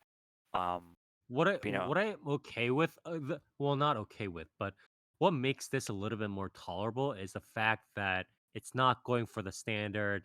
Oh, there's some other rival coming yeah. in, and they're going So, to push the shit out of the yeah, so momentum of the what story. I really, really like, probably my favorite part of this series is there's Mhm. no drama. There's no drama. Yeah, yeah, yeah, So yeah, yeah. there's a scene in I think episode 4 or something where one of the main character's classmates sees him at night, right? Um, Hmm. and he sort of confronts him in the bathroom and he's like, "Hey man, I caught you out at night. Um, and it looked like you were in a real hurry. That's kind of suspicious, huh?" And it sort of sets up this thing where it's this one character is going to be sort of a antagonistic role, right? But then it Rival. immediately cuts that off Hmm. by the teacher is in the bathroom and he overhears this conversation and that kid gets in trouble, right? And it's basically that gets dropped pretty much immediately, right? Um, Oh. so there's Which is sort of also these, realistic, by the way. yeah, Like, right, surprise, real life thing. yeah, Like, there's not Well, school-wide yeah, drama I that mean, like happens for even a year. if yeah, I mean, even if that rumor started to spread, it'd just be like, okay, and like yeah. a teacher would be like, yo, yeah, like what were you doing? Oh, nothing. Okay, well, Yeah. time to nip this in the bud. Like, Yeah. Stop being So nerds. Yeah. yeah, I would say it's very much my question for you though too would also be on a similar note, I guess, with the drama would be the first episode when I had watched it. It kind of does open in a way where I felt it was kind of melodramatic, and I was wondering like kind of how fast that gets dropped in a way. Like the opening kind of felt in what regards? I just felt like a lot of like the monologue in the beginning was kind of like he was like I'm weird. I'm fucked up. Like this is crazy what's happening to me. I'm so different. And it's like, bro, you just don't sleep. Like relax. So yeah, so the insomnia is sort of treated a bit heavy-handed. That gets it's not as in episode 1, it's very heavy-handed, right? It's like they sort of introduce insomnia as some sort of incurable disease. Um you know, it's like these characters are living in a world where sleeping pills don't exist. You know what I mean? Or I don't know, maybe not being on your phone 2 inches from your face while in bed at Yeah. night. Just saying. They acknowledge that almost immediately afterwards. With like Okay. the phone thing, to where it's like the main character literally says like, yeah, I read like, you know, the blue light of your phone just completely fucks with your sleeping. So instead I've been trying to read books, and stuff like that. And it still doesn't help. You know what I mean? Like he can lay there for hours, literally like with his eyes closed. He just can't sleep. And it's sort of, as the series goes on, it sort of delves into both of the characters' insomnia stemming from anxiety, right? That's okay. And you know, different, like anxiety stemming from different, you know, sort of issues in their life. Right. The anxiety for the main character is sort of treated as like sort of this repressed memory that he has of his mother, and I won't spoil it or anything. Um, and then the anxiety for the female lead is sort of anxiety that she had, you know, from the past due to her health, and this is sort of a shared anxiety that, you know, they use to, you know, deepen their bond even further. Oh. But yeah, it is initially sort of you know, they do sort of treat like insomnia as this weird, like, you know, because even um the teacher that is sort of overlooking and, you know, supervising their like club activities, if I remember right, is like the school nurse, right? And it's kind of weird how, you know, the main character is very open about, you know, the fact that he has insomnia with the school nurse. And it's sort of weird how the school nurse is like, maybe you should, I don't know, take sleeping pills or something. Um, she doesn't like say that, and instead she's like, yeah, you know, maybe your insomnia means something. It's like, what are you talking about? It's like, you know, the way they treat the insomnia is a bit strange. But it's sort It's of kind of just, weird because I think the interesting thing about this series is that it starts it initially marketed itself as sort of the insomnia based series, right? It's PR, right? And yeah, then it kind of, as you said, focused on the rom com plus, or not rom com, the romance aspect plus a little bit of the photography, like full Tamayura style, right? yeah, And then, but it's still trying to run that insomnia theme on the backline and trying to intermingle it with the character development slash romance at the same time. So it's almost doing a dual theme thing, but I don't think the author potentially is maybe treating insomnia in a way where it might be a little bit more fitting for the gravity of that sort of condition, right? Is what yeah. I'm getting? Yeah. So the insomnia, as far as I can tell, like the way the author's using it, is sort of a tool to sort of um Further the romance.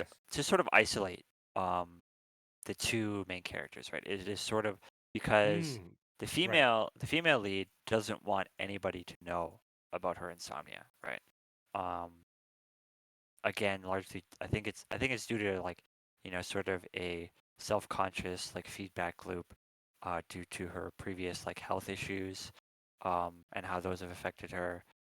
She doesn't really want people to like know about this other issue she has or whatever, and um so she feels kind of like alone in this struggle, right? About like, you know, not being able to sleep at night. And then she finds the main character, and then she sort of has this, you know, shared issue. Um, and it's like it's sort of used as like a tool to, you know, a get them out at nighttime, right? To have these sort of whimsical moments together where nobody else is around, and, you know, they can, you know, stare at each other with the shining of the night sky and stuff like that. Um, and b to sort of, you know, keep their um sort of, you know, lovey-dovey bonding uh a bit separated from the rest of the cast, right? The rest of the cast has sort of picked up on, the obvious chemistry that these two have going on. Right. And, these sub characters are sort of nudging them towards each other in a very realistic way, which I like a lot. But, Again, it's kind of like uh, a girls' talk and a guys' talk yeah, situation. like there's a moment where the main character is like his best friend basically, like it's his one friend because he's a bit of a loner, right? They both go and visit the photographer character to sort of the main character wants tips about some pictures he had just recently taken, and in the middle of that, Isaki, the female lead, sort of shows up, and in the blink of an eye, the main character's friend sort of dips out, and he basically mumbles something to himself like, there's no point in third wheeling. You know what I mean? So it's very obvious that pretty much everybody around them is sort of aware that these two are just gravitating towards each other. It's just when exactly they'll sort of um, confess, kind of thing. And Mhm. as S- it is very gushy romance series, so it's pretty obvious that eventually they will. Um, So the next question is, this is a manga original, right? yes, And obviously, I think the 12th episode has released now, like just released or something like this that. is 13 episodes apparently. Okay. So there's 13 episodes, and I'm wondering about how it'll resolve in the anime. I think this is quite important with regards to series like this, right? Yeah. So I haven't looked into the manga personally, but Okay. I did a little bit of digging, and so within the last few episodes, right? Mhm. The main character and the female lead have sort of scheduled this camping trip, right? Where they're gonna go. Okay. I forget where, but they're gonna go somewhere and they're gonna catch um, nighttime photos, right? And both of the characters have sort of invited some of their friends along, but pretty much all of them have been like, no, you too can go. You know what I mean? Yeah. And from what I've read of people that are sort of discussing this show and talking about the episodes as they come out, um, it seems like this camping trip is a very pivotal moment in the manga, right? So I have a feeling, Oh, okay. I yeah, see. I have a feeling they're going to go on this camping trip. They're probably going to either, lock eyes with one another, each other, and confess, or they're going to hold hands, or And whatever, then it zooms up right? into the sky, And then right? yeah, it's going to go Exactly. up into the sky, and the credits are going to roll. You know what I mean? Yeah. So What if it's very very. alternatively they fall asleep at night? That's very. You ever think of And that? then That could be it still huge. zooms up to the sky. Yeah, And and then then it credits fades roll. back. Credits Yeah. roll No, after no, they no, no, get no. out of their tents in the morning at sunrise. Yeah, exactly. No, Well or slept. even what they do is another variant of it is they sleep, it rolls through the night sky, and then it transitions into the daytime, and it comes back down, but it's at school, and they're like talking with the schoolmates, like, what happened, blah blah blah, and it's gonna be that variant, right? That's Yeah, also a yeah. standard. Yeah. So that's very likely going to be the final episode, right? Okay. Yeah. I can believe that. Which is probably um really one of the optimal ways to do, I think, a series like this, Mhm. where it's very Especially much if you don't want romance to bet focused. on, especially if you don't want to bet on trying to mess with the anime content versus the manga content, Yeah. right? Um, but yeah, Mhm. I can see it, panning out pretty standard, but still good. You know what I mean? But the foundation was good. The foundation was good. Yeah. Is what you're saying. Yeah. That is sort of the vibe I get from this series, is that you know the the trajectory of the overall series isn't you're not really going to be shocked by anything in this, Mhm. but the baseline foundation of this is just so good that it's it's so like cute and cozy, and all of the interactions are just like positive vibes like constantly, right? And the Mhm. art is really pretty. The audio visuals of this show, which I haven't even talked about, are really really good. The color palette is Yeah. fantastic. The character acting is very very good. Everything is like just very consistent. Mhm. It's just a very good series in my opinion. And you know what you're getting in. Um, like you know what you're gonna get as you get in, and Mhm. it delivers like very well. I Yeah, think. the package is very well. It has a red ribbon on top. Yeah. Um, yeah. Overall, it's I think that's really all I have to say about this. Um, Mhm. just a minor thing on, I guess, audio visuals. Again, like visually very good. I think the music is pretty standard. Like it's a little bit forgettable, I think, but it does its Mhm. job. OP I like a lot.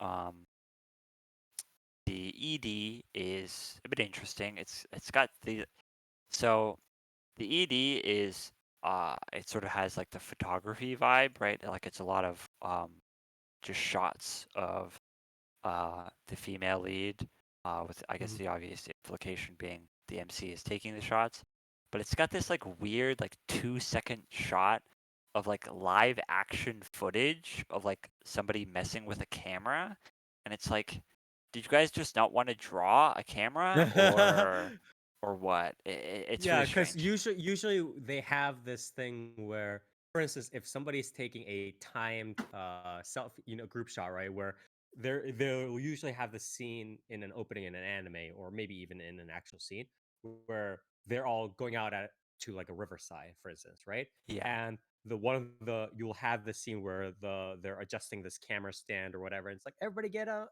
in front, and then the girl who's done adjusting the camera just runs out in front and yeah. everybody takes the group shot, right? There's usually a scene like that, but you're saying like they did something like that but live action kind of. Sort of, but like the live action shot is literally just like somebody sort of like messing with the focus, and like like Oh, it's just that's like, weird.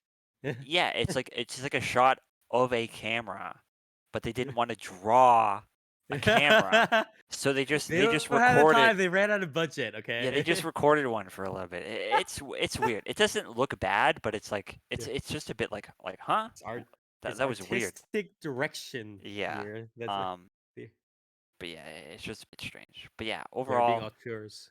um, very very pretty. Mhm. There's a scene on, I think it was episode 6 or 7, something like that, um, where they go on this like school camping trip, right? Mhm. Um, and then the two characters sort of sneak out to the beach in the middle of the night. Um, the main character sort of wants to take pictures, and there's this moment where they're running around, um, in the water, right? And they're Mhm. having fun and stuff. And the main character sort of looks at you know the female protagonist, and it's like they sort of do this thing where the sea is like supposed to be still, right? And so there, you could sort of see the reflection, um, of the stars on the ocean, right? And the way they Right. do it is sort of just they do this scene where they're sort of like standing in a like sea of stars, um, Oh, and okay, it's okay. really really pretty.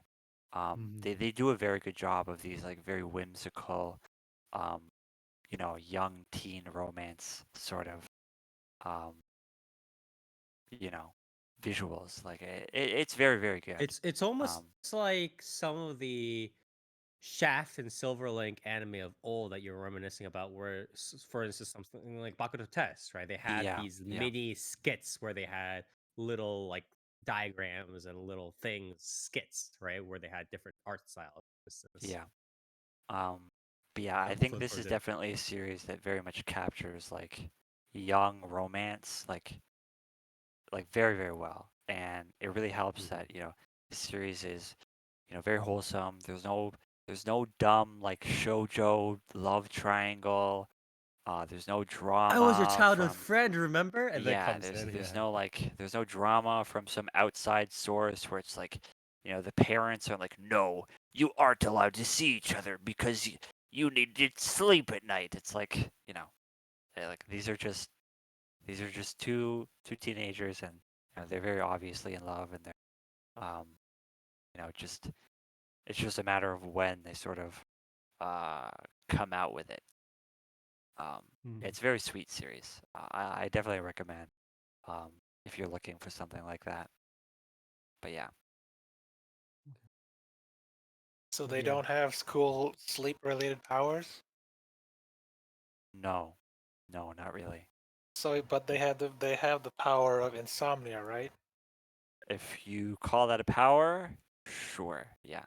So you're saying they have the power of insomnia. They would be the final survivors, right? In If they were like, let's just say they were fighting against a certain demon of sleep. sure, I guess, yeah. So If so you're saying they would defeat Freddy Krueger, right? I mean, I don't know. Maybe, yeah.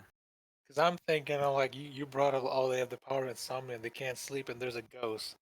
And I was like, hold on, let him Yes, cook. there's no so No, there's no supernatural stuff in this. lame. I remember when we were covering this in the previews, like I was worried because the synopsis like really like hammered home the like ghost story kind of thing, and I was really worried there was going to be like some weird supernatural element to this, but there's not. So What's the other? The ghost should have appeared out of the water with the Sea of Stars scene. Okay, I said it. yeah. What's that one show with the chick, the little chick with the white dress? What's that series called? Anohana? Yeah, it's not Anohana. It's just a regular No. ghost. Yeah, it is just normal people. It's There are just- no ghosts. That's what he means by Memo just regular pops ghost. up. A regular ghost is just a I rule. don't know, man. I would have preferred. I kind of would have preferred a ghost at this point. I wouldn't. I think we've What if had there was a ghost in Anthem of the Harp, bro? I think we've had enough of Ghosts. these fucking romance series with like ghosts or supernatural bullshit or whatever. Bro, do you not like Irozuka Sekai and the magical aquarium and Akatova and stuff? Fuck me, man. You Hey, man, know, that- PA's gonna show up with something good soon, someday. Yeah, they're gonna show up with another fucking like, I mean, I fell in love with this girl, but in the last 2 episodes, Men in Black came and kidnapped her for no reason, and now my show is bad. Oops, fuck you. Isn't Fuck that you, just like- Wait a K-Works. minute. Wait a minute. I like isn't that just how Higurashi? What am I thinking of? Men in Black Space Observatory. Right, You know belt. what I'm saying? Also near- yeah. What near- if that's what happens on the camping trip? What Near if a girl getting kidnapped by the Men in Black. That's just Data Live season 2. Yeah, What are spirits but ghosts? Because they appear from another dimension here. uh-huh. But yeah, what I find funny is that for Clannad, for instance, right? Even Clannad fans oftentimes make fun of the whole the snow world, right? The I dream don't. snow What are you world or talking whatever. about? That's a cool concept. It was explained by that one character. It's not a ghost world near or It is fire. not a ghost world. It is like supposed not to a be this sort of ghost. like. Or I is know she? it's not a ghost. I know it's not a ghost. I don't say it. I didn't It's say it. kind of dumb though. Like, But people make fun of it. Like, let's be real with it. People make fun of it, right? And we have the snow world, and it's people- like, and it's part of the whole sparkles in the city, and it was parallel related to that. universes, Spire. It's not ghosts. Yeah, I know it's supposed to be a parallel universe, and it's related to like the sparkles in the city and all that crap, right? And people made fun of that, and then They didn't make as much fun of like the weird shit in Little Busters, although the shit in Little Busters was pretty weird in the visual novel initially as well. When they were also chasing around like the two siblings for the first ending or whatever the crap it was. Yeah. But anyways, but having that being made fun of, and then seeing all this crap with Irozuku and all these other P works and all these things where, where it's like, Oh oh, no, supernatural. Yep. Fire, you're imploding. Oh Yeah, no. sorry. Sorry, I'm Yeah, back. it's like you Having think all they these would like have supernatural learned, right? whales appear and go and that will spur up your romance. It's just come on, just have a regular romance. You don't need supernatural whales. Okay, this is not. I mean, even if you want to do the supernatural stuff, I feel like with stuff like Clannad and Little Busters, it's like they sort of have this initial illusion where it's like, yeah, this is a normal series. Just kidding. Here's supernatural stuff. And it's like, Mhm. you could just have a supernatural story. You know what I mean? I feel like that's why I liked Angel Beats a lot more than I Mhm. probably like should have with how like rushed some of it was at the end, right? But it's like the supernatural stuff in Angel Beats was set up like minute one. You know what I mean? Like it was immediate. Like this is a story set in what is, assumed to be, the afterlife, right? It's like some sort of heaven, right? Or Mhm. purgatory or whatever, right? It wasn't like, yeah, we're just doing normal school stuff. Just kidding. We're in purgatory. It's like, no, like Yeah, it set that up immediately. And that was sort of yeah, the crux of the story, yeah. um, And it kind of wielded. I mean, how do I say this? The powers in that story were wielded to create a more surreal world, but it wasn't to necessarily always depict a super grandiose picture. It wasn't some Urobuchi shit where Gen Urobuchi near the end of his series is always trying to depict this grandiose fight between the greed of whatever, yeah, right? like the It's fucking the upper the classes grand will of versus the cosmos versus yeah, yeah, yeah, the magical the girl. greed of humanity or whatever Yeah. it is, right? Stuff like that. It wasn't really like that. Um, it was just trying to create a surreal world, and then at the end, it had the sort of PA Works slash Junmaida sparkly magic, right? So that was a little bit different. Um, but I'm glad that this series at least was able to make a subtle, well, not subtle, but a much more realistic series without all the drama and the Yeah. sparkles and stuff, and still make a solid series based on what it wanted to do. But yeah. But yeah, any last Um words? I highly recommend. I give it a solid 8. 8 out of 10. Pretty good. All right. Thank you very much, Nier. And that was again, what was it? It was Kimi ga Houkago Insomnia, or Insomniacs After School. It is a light and film adaptation of a manga original. So check it out if you want. And next on the list, we have Dark. Oh, baby. Wow. What is Yeah. there to say about this one? So A I lot. have You have all the tweets, bro. KamiKatsu. Yeah, I have Yes, a series KamiKatsu. called KamiKatsu, which is the shortened version of Kaminaki Sekai no Kamisama Katsudou, which Yes. is working for a god in a godless world. Wow, that's so cool. To Oh my get to god. our synopsis, under the belief that the omnipotent god Mitama will come save him, Yukito Urabe participates in a ritual to become the new leader of his father's cult. But when the boy drowns during the ritual, he wishes to be reborn in a world without gods or religion. And then, lo and behold, he reawakens in a world without that, completely devoid of spirituality. He meets a deviant girl named Aru Aru, who introduces him to her village. Um, However, his idyllic image of this world society is short-lived when he witnesses a public group suicide and learns of the country's end-of-life system.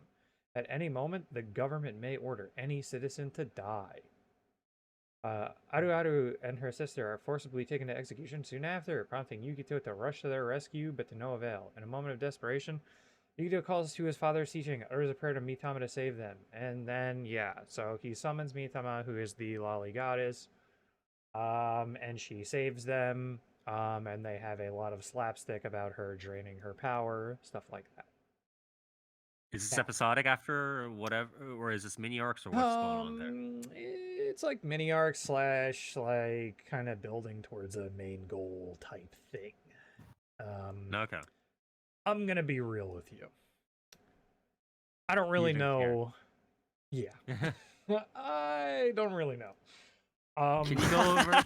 Can you go over the staff structure before you start putting the series Doing into this? place? Yeah. What's happening? So the staff has a new director, brand new fella. Yuki. Bad idea. Feel bad for the guy. Feel bad for him.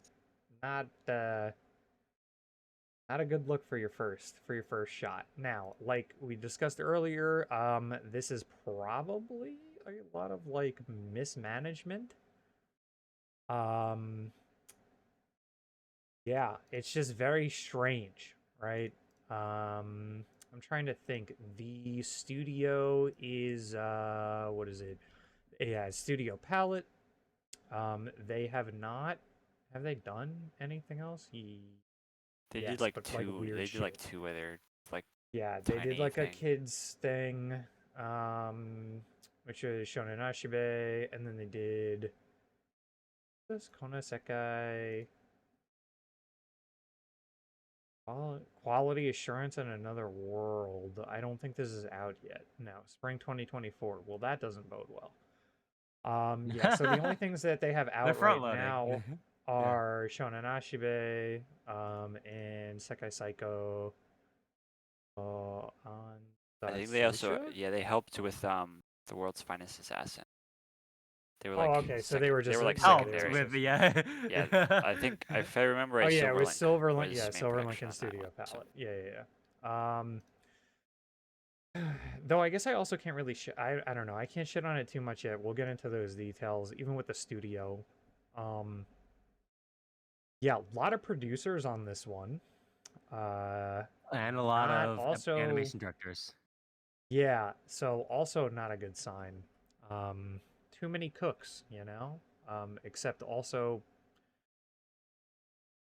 too many cooks, not enough ingredients. Too many cooks, but nobody was cooking. Yeah, Yeah, exactly. All of in that game, see, like they got a Overcooked, bunch where of cooks. things can get on fire and you just run around. It's like Yeah. that. It'd be like it's like one of those like Hell's Kitchens like challenges, or well, actually, I guess it's not Hell's Kitchen. Well, yeah, you know what? I think they do that in there too, where like they go like, oh yeah, today you're gonna be making this dish. The dish And then they is burnt the this water? series. No, that's not what happened. They go, okay, now check the pantry, and there's fucking cobwebs. Yeah, exactly. Good luck. I would assume that's what happened here, right? I don't even can't. know- I can't 'cause there's a- imagine there's any other way of this happening, because just there are. I was gonna say there are so few things right with this series, and I don't think there's anything right with this. I think this is like I'm looking at the other like script writers, for instance, Akashira Aoi and Ezaki Ohine, right? And their records are not. They did Classroom of the Elite. They did Killing Bites. They did they did some other. They did Katana Maidens. What is this shit, Wow. man? What's happening? Yeah, I'm gonna be honest with you though. Like the script is probably the least offensive thing in the series. It's got like a lot of. I mean, I assume this is more from the source material, because this is I believe it's a manga original, right? Yeah, manga original. Yeah. It has some really like not great jokes. it has a lot of really like lazy fucking like lewd humor, like lewd jokes that are just like I don't know. It's like the main character at one point is like gonna grab something from this like now newly gender bent soldier guy who gets reincarnated by Mitama but as a girl in front of them. And so now he's like a Gyaru, but she is really strong. There's a scene where like the main character is like, "Let me check that out," and then fucking is like, "Oh, I'm going lower," and she's like, "Oh, wait, no, don't do that," and then he grabs her sword. And is like, checks out, like literally her katana, and it's like, Mm-hmm. yeah. So it's like the scene is like, okay, like yeah, this is a joke, but it's like, really? Like that's what you fucking got? Like what? That's it? It's also really long too, that joke. A lot of the jokes kind of feel pretty long because you get them almost immediately, like you know exactly what's happening. So that's probably why. But yeah, nothing is right in this series. The You audio want to talk visuals about are how bad. yeah, you want to talk about how so I have a 17-inch laptop. Yeah, it's a 17-inch laptop, right? So it's like one of the bigger monitors, right? This animation, and I usually have the text at like 90% ish or whatever size. This list of animation directors, right, takes up 80% of my screen right now. I am not even joking. The text alone, and they're line by line, Oh, they are compact. They take up 80% of my screen and has a bunch of Japanese people, a bunch of Korean people, a bunch of Chinese people. There are a billion subcontractors down the entire list. I'm pretty sure all of these companies are just running around like chickens with their heads cut off on this series. And if you look at the Japanese companies the animation company structure, you can just see how chaotic it is. By the way, this is not like one of those series where like Naruto, or Bleach, or One Piece, where they have a bunch of no, major yeah, this studios is all working in not. Yeah, rotation. this This is a is just standard this. fucking series. Yeah. Like it This is is Studio not. Palette heading it with like a bunch of random subcontractors running around in different directions and just very poor management, clearly, I think. Yeah. And yeah, so I guess to like really dig into it, it's again, it's like I'm saying like there's nothing or like correct about this series. I guess like you could say like the character designs are like kind of fine, and then the like main like Kama is kind of cute, and there's like some ideas there. However, uh, nothing is executed correctly. The directing is fucking awful. There are like jump cuts that make no fucking sense. There are jump cuts to dolly shots that are weird. There are jump cuts to panning shots. There's like there at one point there's like a jump cut. Um there's like a reverse shot of a character of that guard chick who got reincarnated slicing a boulder like in half. And first of all, the boulder gets jump cut so that they don't have to animate cutting the boulder. And then the boulder, like the Uh-huh. top of the boulder kind of just gets deleted. It's like a really fast, like it doesn't really like destroy it slow enough to where you can like see the top of the boulder get destroyed. It kind of just like, gets fucking vanished. There's another part in the show Like a where PS1 game.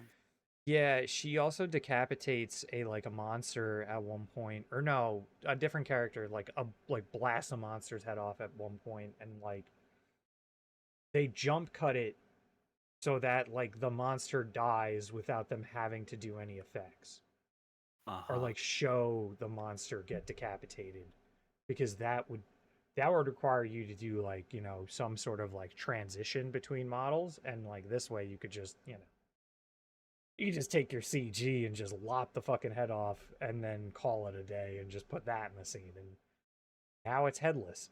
um yeah, so like that directing is really bad. uh,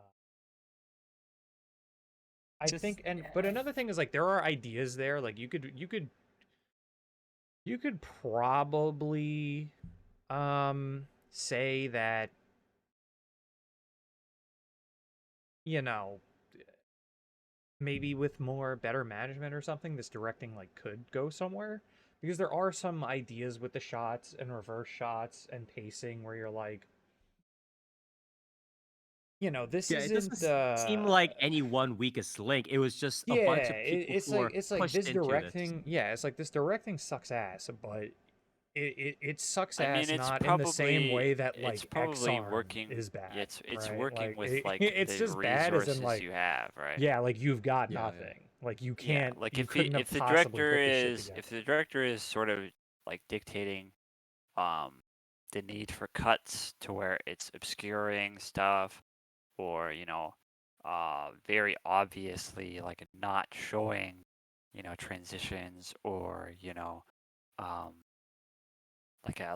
like a defeated monster or whatever, Yeah, right? yeah, yeah. These are It's very being obviously stretched intentional. super thin. Yeah, these are And intentional like corner cuts, right? Like the director is obviously like, well, if we don't have the resources to do this, then we need to shoot it or frame yeah, it yeah. in this manner, right? Because there's also like So there's another monster killing scene that gets like a monster gets cut in half, and then they cut corners by.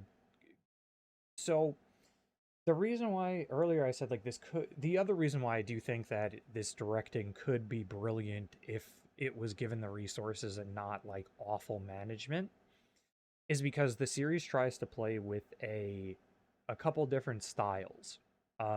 There is a comedic style, like a comedic character's like drawing style, which is not, it's not exactly like a Bungo Stray Dogs tier slash like just um like that sort of thing, or I guess like Demon Slayer does that too. It's not quite up as at that level of like complete character art transition.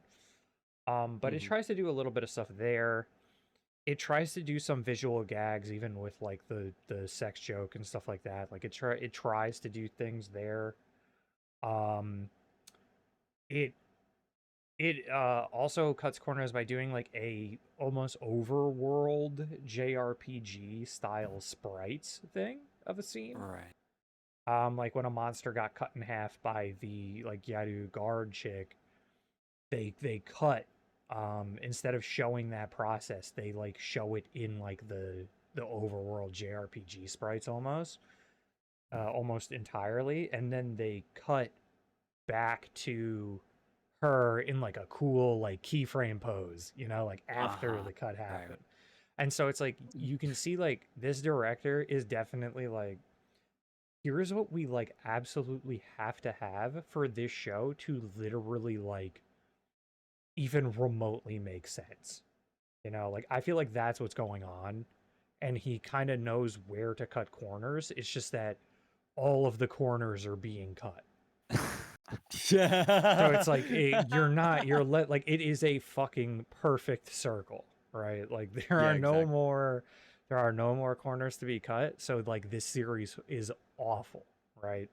Which Mhm. I mean, I guess like that is why I suppose it's a double-edged sword, right? Because on one hand, Yuki Inaba, the director, this sucks as a first showing, right? As being your Mhm. first, like your fucking debut.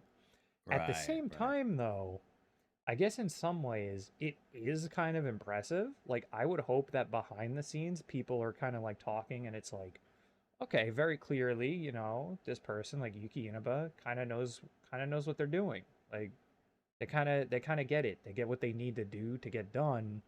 And then behind the scenes, everyone like who is around this project, who knows this Just runs off. person, who no, not even just runs off, knows like how fucked this series is, that like Yuki Inaba is screwed, and they are doing, Mhm. because I don't know their agenda, it doesn't even say on them all. They are doing the best they possibly could with the series, like with whatever the fuck they're getting, right? Mhm. And that they're trying to do some genuinely creative gags. I guess now infamous probably tractor scene, that is a filtered live action scene with a character's head superimposed on it. That, again, in a series that was being executed very well, transitioning to a style like that would be genuinely funny. It would be genuinely interesting to see them pull something like that, right? Like, I mean, we saw things like that in Bocchi the Rock, and we praised it because it was great. In a series that is great, weird shit like that a little bit is very cool. It's very funny. But not here. Because also not like, because like not only is the directing suffering, the visual suffering, this show uses the worst CG we've seen in a very long time for monsters, and also for various set pieces like barrels. So unmoving barrels at that. So I don't really know why they did that. I guess just because they had them. So I guess we don't need to draw barrels anymore. Because that's how CG works. It's like how Steam Greenlight games, you just use the Unreal Engine assets, or the Unity assets, excuse me, and just add them to the game. Yeah, I mean, it's also like there's a like Fox mascot character, and it's like, okay, guys, like you couldn't even draw this. Like, what the fuck? What is happening here? Like, can someone, like, I guess you guys are really that fucked, huh? But yeah, the CG sucks. The CG, literally, the monsters look like they were asked one morning to make a monster, and that was what they came up with. I don't know if the original source material has the same design or not, but whew, those monsters do not look good. They are very strange looking rock boar looking things so far, and it's like they're asking a bunch of animators to make the designers to make a rock monster, but like they all the character designers and animators have just a Ben Affleck face. They're just like, fucking. Yeah, literally, they're just like, listen, I mean, the man, design, I'm on my, the design like... is one thing. I think the main issue is that it's rendered in. Yeah. It's literally it's like rendered there's horrifically no bad. It looks like they took it. There's no shaders on it. There's nothing. Like it's literally just like right out of like Blender or something. You know there what I mean? was there was literally, and I have gone back and I have been watching the Mega Man NT Warrior anime series from fucking like 2003 or 2002, maybe 4. That literally has more blended CG than these fucking things. Like, this shit is, all the CG in this show is just like, what is it called again? The default Boolean? Is Boolean, I think, is the fucking, like, default Maya shader. Default Boolean? Like, yeah. Yeah. The Boolean fucking shader. It's like, well, that is what you got with these. It's not good. Like, it is shockingly bad. It's way worse than even, God, what was that Isekai series with, like, I think the dude with guns and, like, silver hair that was infamous for its fucking awful CG a couple seasons ago, like last year? Arifureta? Yes, This is way worse than Arifureta. Like, what about the Shield Hero Turtle, Dark? Don't you remember this? It's way worse than that. What about Overlord? It's worse, bro. It's worse. It's just worse. It's worse than all of them. It's also worse because it moves like it's from like fucking Xavier Renegade Angel. Like, its motion is horrific. What about what was it? The bear from that one Inuit? What, Golden Kamuy? Yeah, Bro, Golden Kamuy. that bear is like a masterwork is... compared to this yeah. shit. Yeah, like... that bear is the best CG we've ever seen. Like, that bear is the most recent Cabela's game, okay? At least, right? This thing... You guys saw this monster, right? Like, yeah, let me pull up, you know what? Fuck it. I'm going to pull up a picture of this thing. And we can see it. This thing moves again. This thing genuinely moves like it is a fucking, like, something out of Xavier Renegade Angel. Like, I'm not even... That's my pull. That might not work for everyone. I can't think of another pull because it it's just it feels like that super early like CG when no one really had business using it for anything because it just looked fucked up and weird Yeah, with it's how like everything reboot tier moved. shit, man. Like, Yeah, like, it's not. like a picture doesn't do it justice. You have to see it in motion. Like, Yeah. Okay, you know what? Fuck it. I'll just listen. Who's gonna? Should I play a little clip? Should I play a little fucking video here? I don't think. No, you should not. no, I put it in the All I put it right. in the Well, DM. yeah. So You either guys, way, we it's can Yeah, get been. a live react. Yeah, We can put it. go. We can put it in the VOD / highlights. Yeah. Yeah. So this shit is not. This shit is not good. This shit is very bad, as a matter of fact. One might say. It's. It's just I don't know what they were cooking with it. I don't know what they were cooking up. I don't know why they thought that this was acceptable. I'll do yeah, I got a little God, okay, well this not the whole is- fucking stream. God, I over remember this. Jesus God, I Christ. remember this. Well, now's the Oh whole God, I remember this.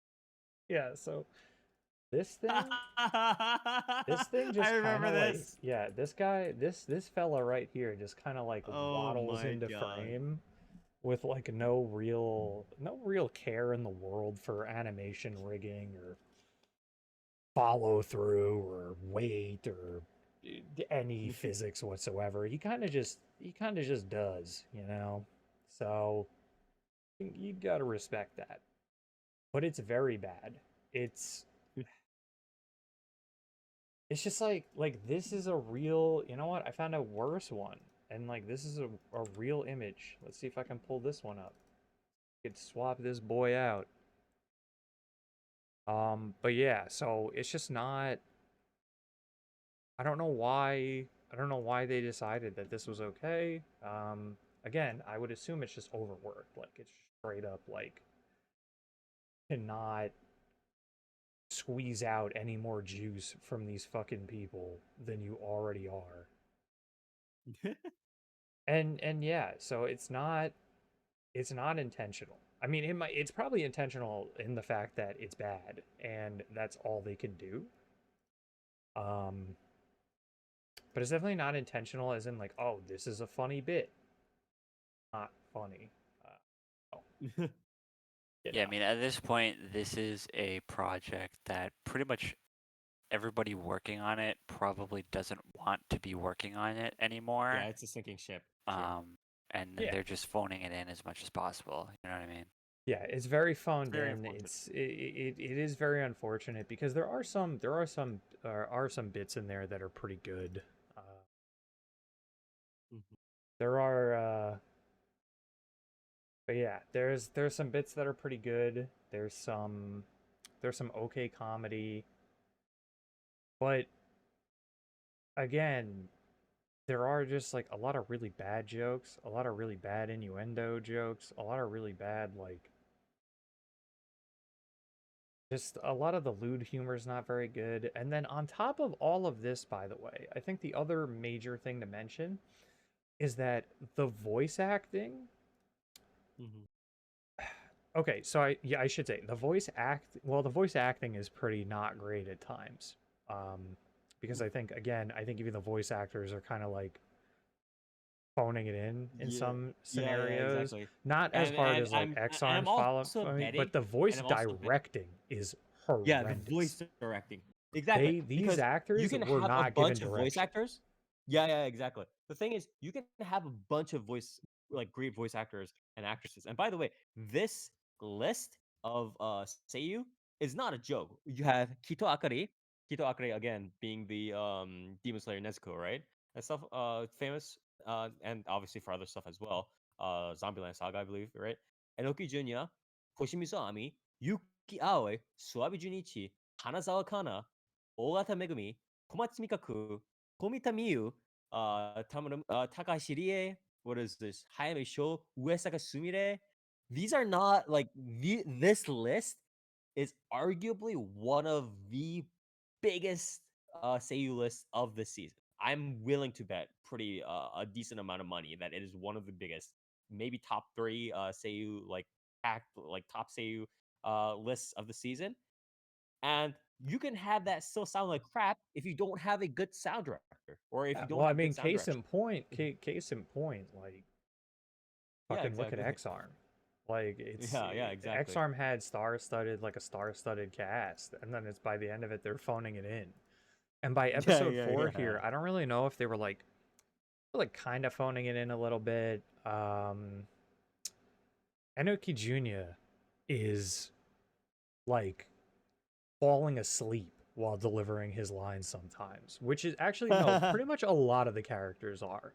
A lot of the characters, like a lot of the voice actors, their delivery just sounds like borderline like ASMR because they're just delivering things super soft when like in one way you could say it's natural, but because their delivery is so natural, it kind of doesn't fit an animated series and it just feels boring and like they're falling asleep because these are not, these are not real people. Yukito Urabe, the main character, is not a real person. He's supposed to be like a weird, like, bombastic freak at times. And sometimes he has that delivery, but then other times, like, again, it just sounds like he's about to take a little nap, about to put you to sleep. Right. It's just Take care of the it sponsor gets and like they go to sleep. Yeah. yeah, it gets like really, really just jarring and I would say unlistenable with like this series because like it is a major detractor because you start noticing it every single time it happens. Every single time someone's delivery is fucked up.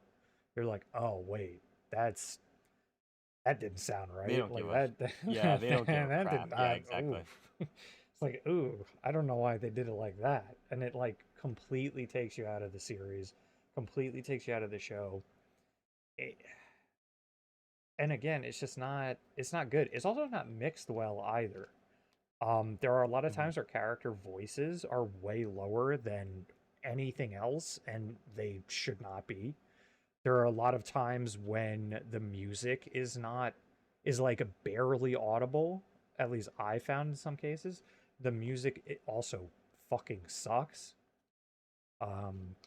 It's very bad. There are a lot of tracks that don't fit the show at all. They kind of just sound like it kind of just sounds like I guess we could say this about the series. The main thing is literally everything in this series feels like, and I wouldn't be surprised if this was the case, was made in complete fucking isolation from every other part.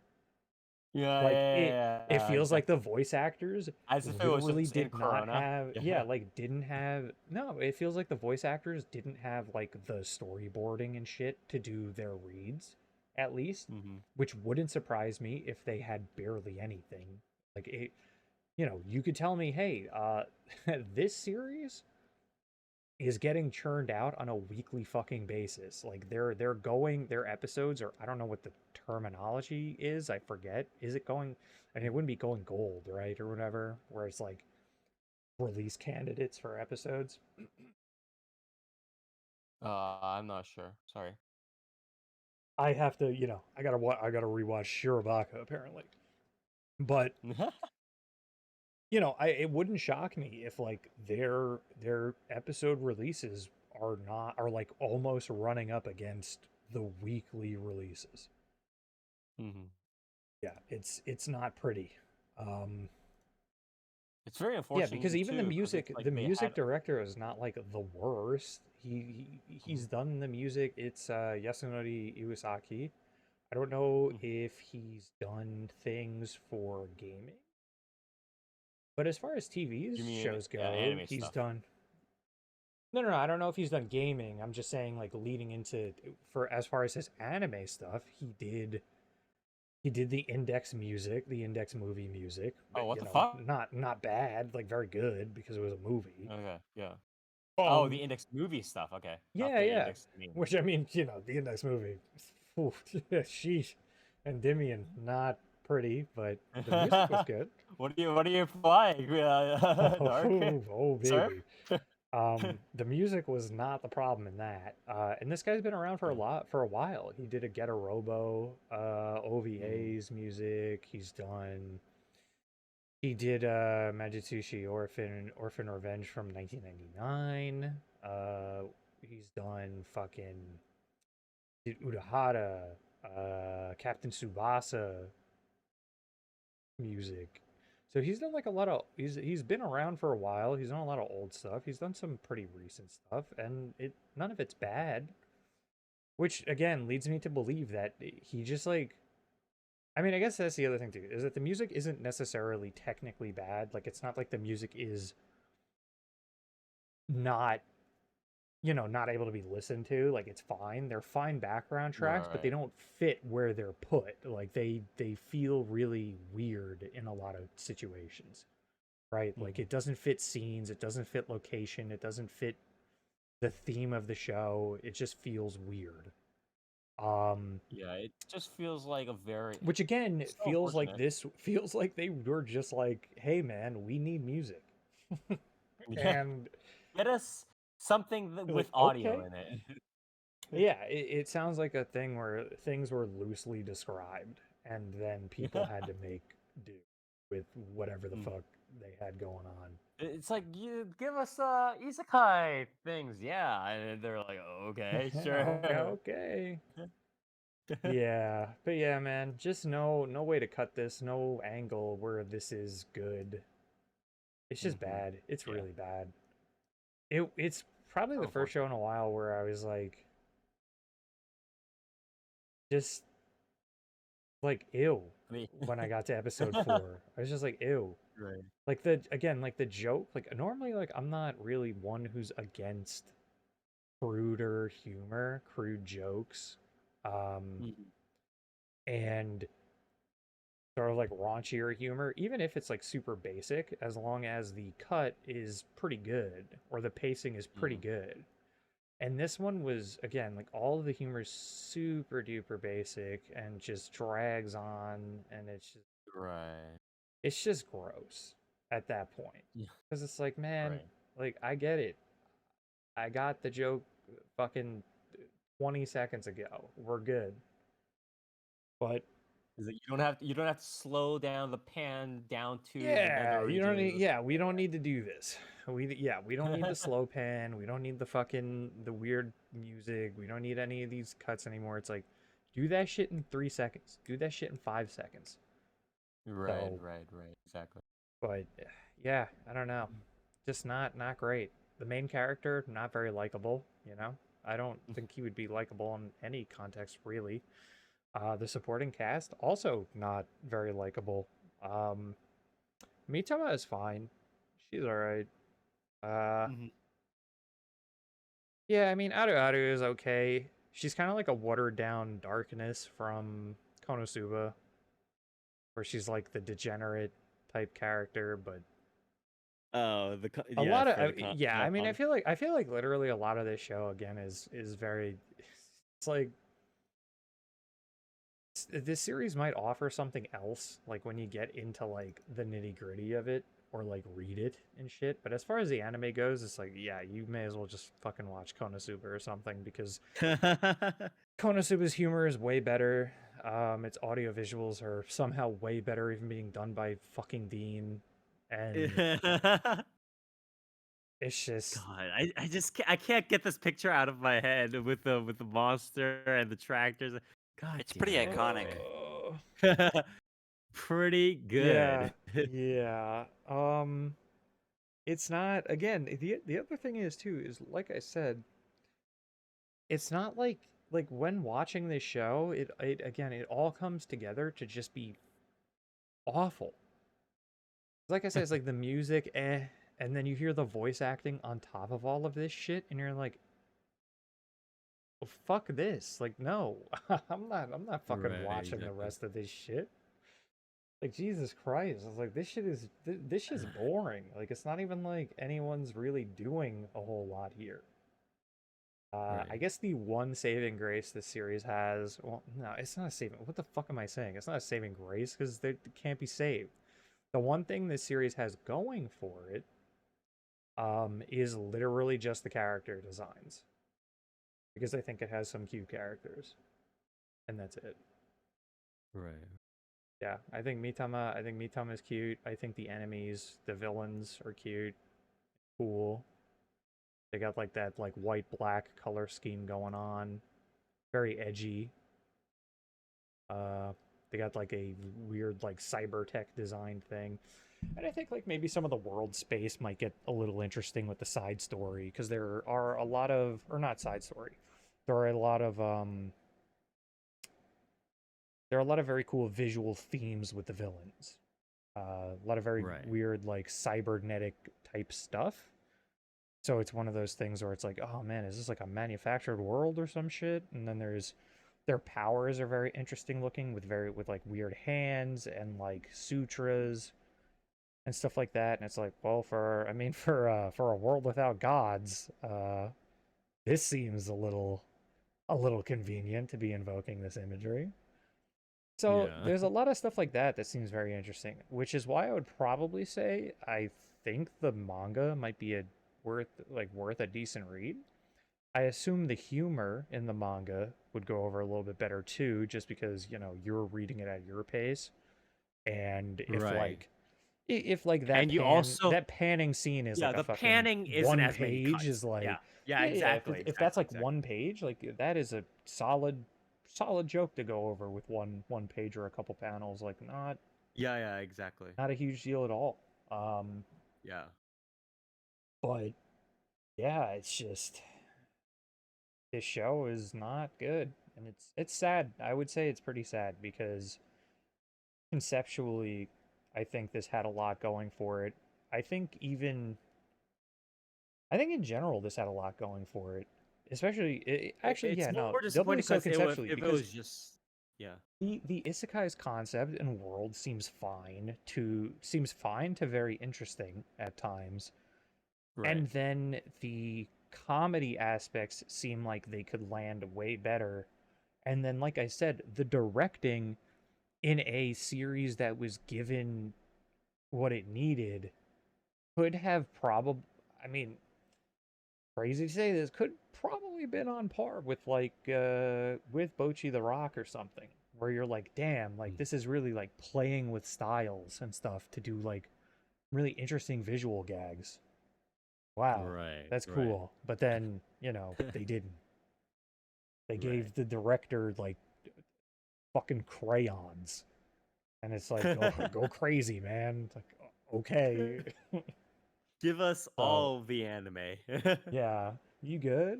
Yeah, it's like, all right, man. And I'm not even saying crayons to draw. That was his food. Yeah, exactly.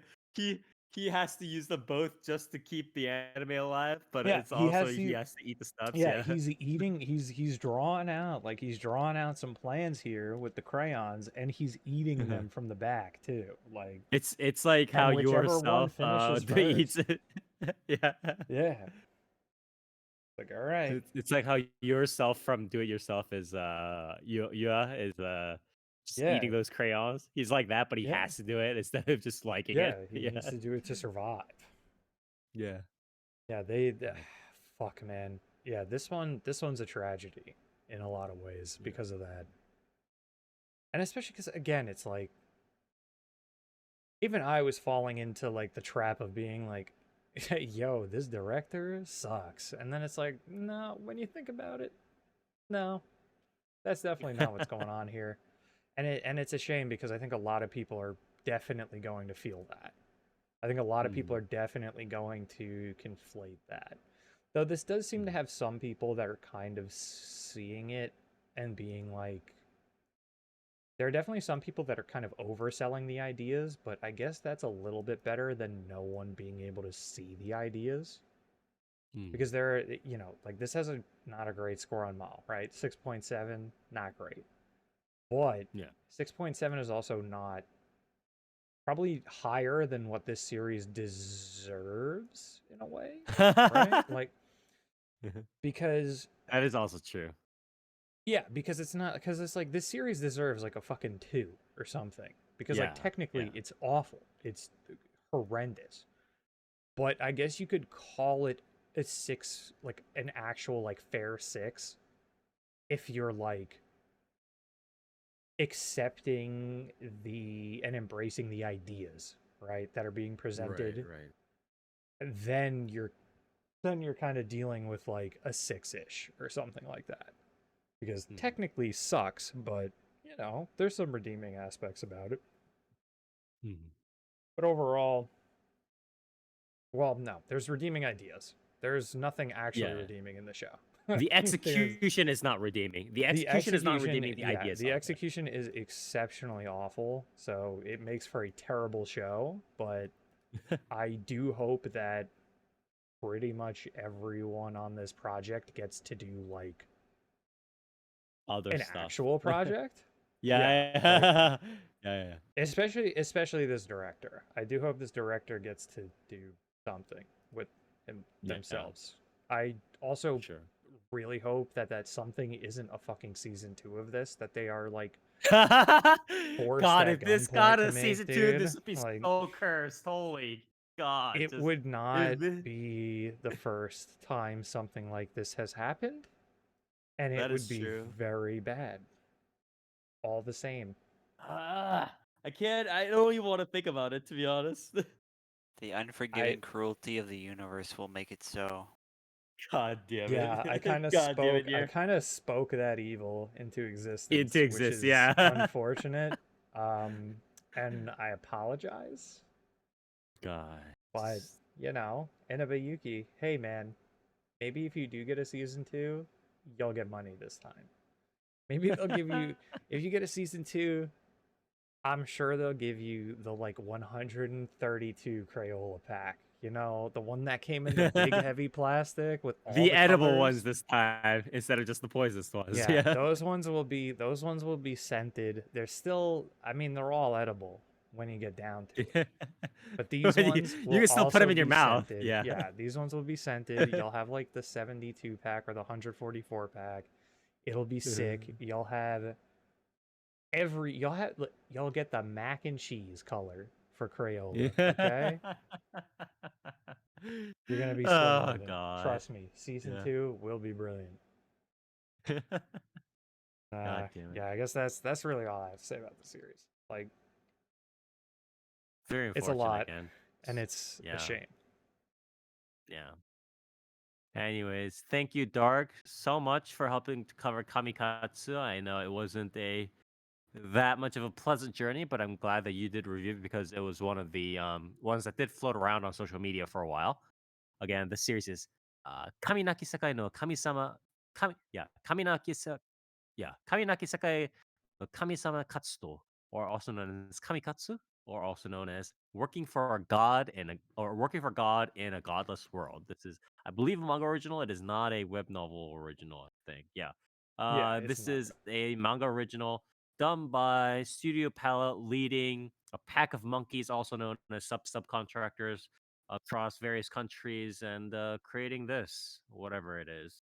But yeah, would probably not recommend it. But so Dark, what would you do if season 2 was about the older sister? Are you talking about the muscle one, the side? Oh yeah, the apparently. I mean, it doesn't matter. That's just like, literally the older sister, and she's if the production is the same, doesn't matter. How much do you know about Baki, Dark?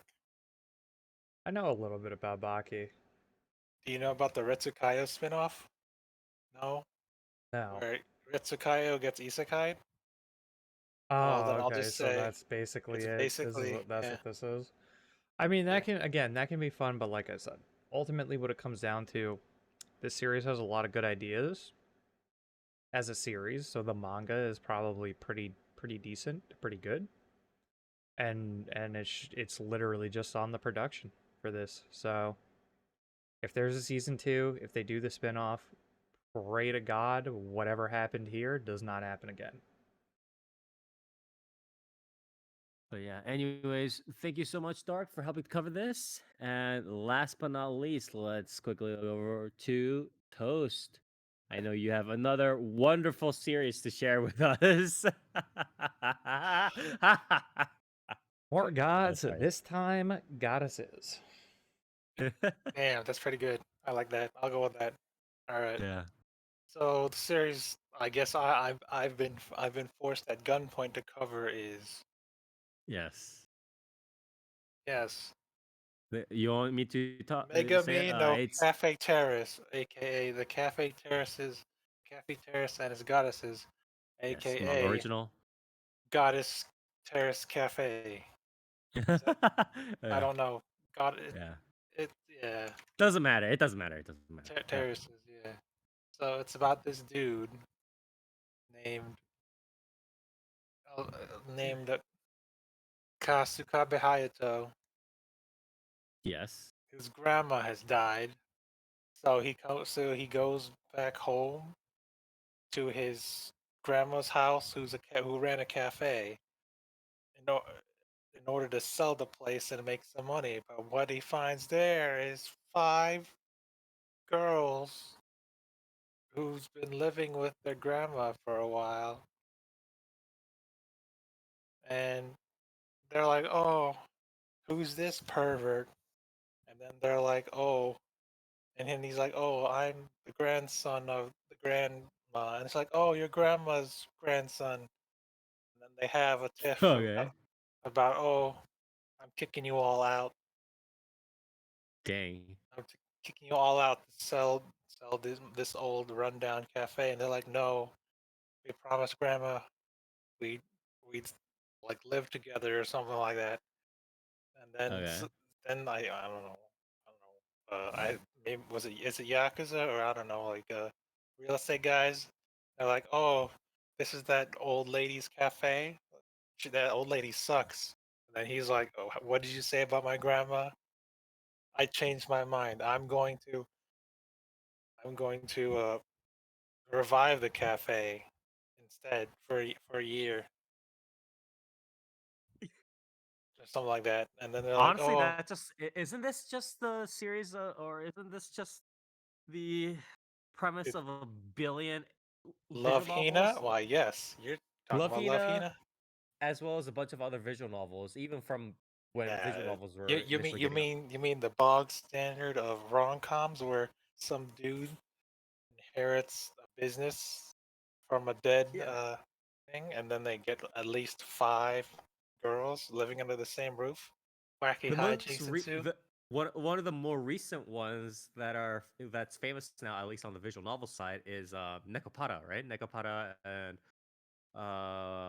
one of the Ubisoft ones, like Cafe Stella one, right? The Shinigami one, that one. There's just so many of these sorts of series. Yeah, Yeah. So, where do I begin with this series? you should begin with who wrote this series. I think. I don't know. Screw that guy. I'm not gonna mention him by name. So the studio that makes this is Tezuka Productions. Yeah, pretty famous studio. Pretty Yes. famous for Dororo. Dororo was pretty Hmm. good. You heard of Much that? stuff. They are again named after the famous manga artist Osamu Tezuka, obviously. But they've done a bunch of stuff. They are a long Did time studio. they did Astro Boy, Blackjack, Hmm. Osamu Tezuka stuff. Yes, yes. But most recently,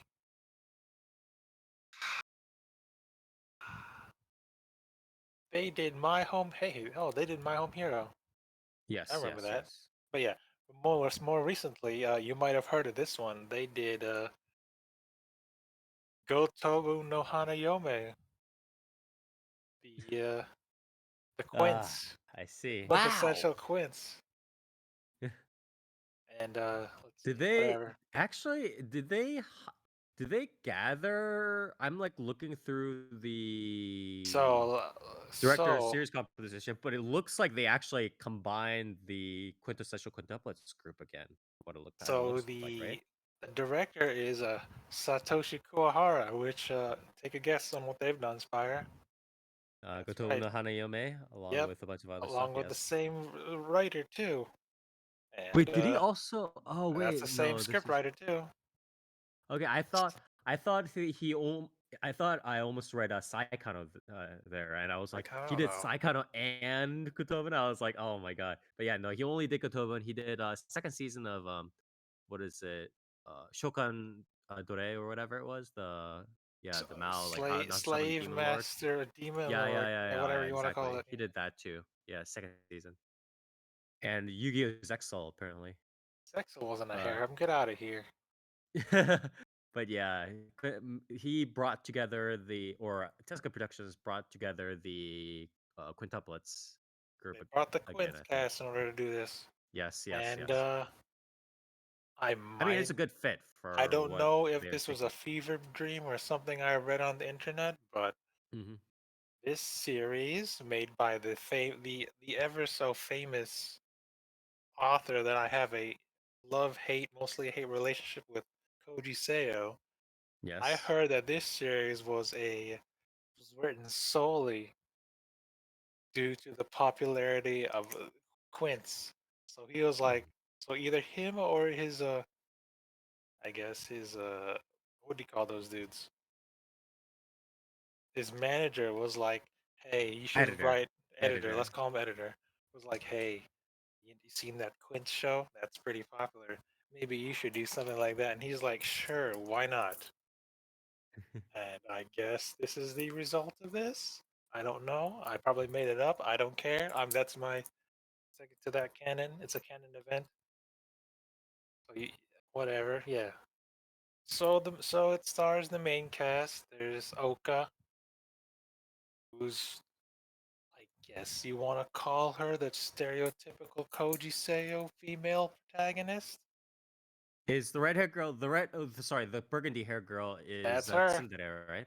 Yeah, Sure, Tsundere. Tsundere. She's probably like the standard female protagonist of every Koji Seo art. Right? Uh, Yep. I don't know.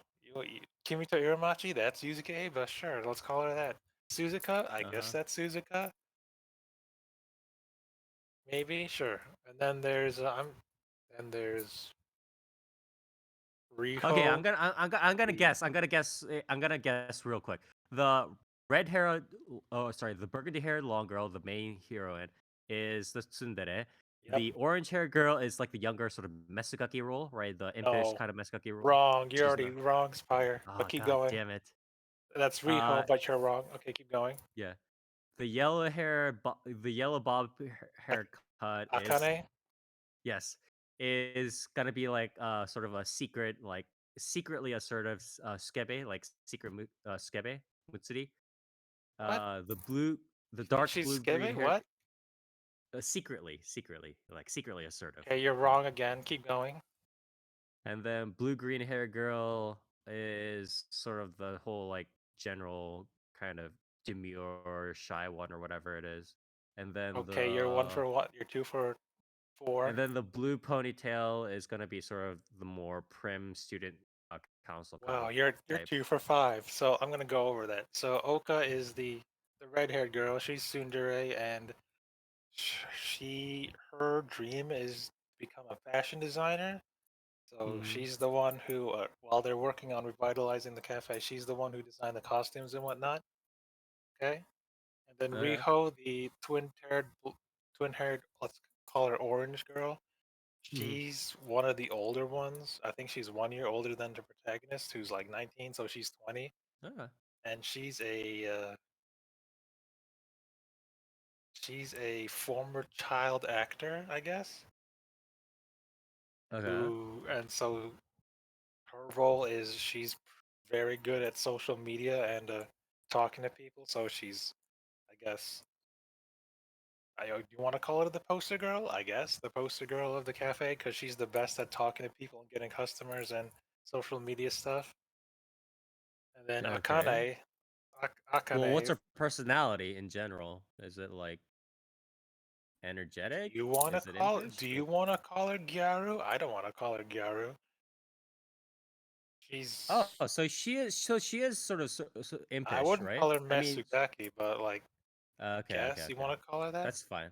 Okay, so she's more of like the general like energetic. I'm okay. I got Sure. you. Okay, so it's different. But Yeah, like okay. she's really good That's at fine. talking to people and is Yeah. pretty Okay. So it's like a well more spoken and general whatnot. vanilla Yeah. Gato kind of thing. And then Okay, I got you. Akane, the bob cut blonde. She's the Yep. cool girl. She has Oh, a so she's straight cool type. Okay. yeah. She's the kudere with an underground band, and she's the one who learned how to make the coffee from grandma. So she's the best at making coffee and whatnot. They have like her smiling in all the poster art, so I'm guessing that she's not just like an asshole all the time, No, right? no, Of her? she's pretty cool type. Okay, okay.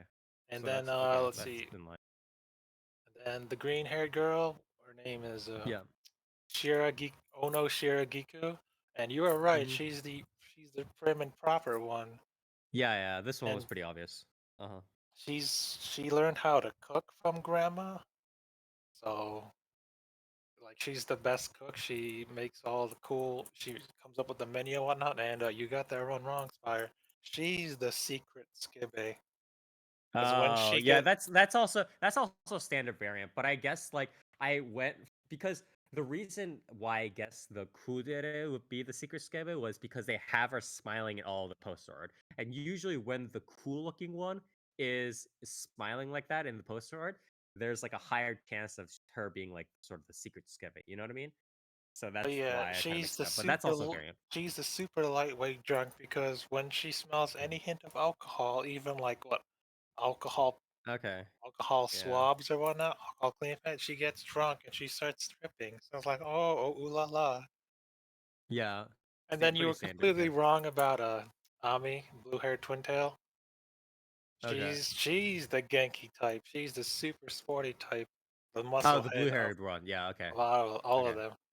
So yeah, Mhm. there you got your 5 tropes. Yeah. And this Okay. series, Which what?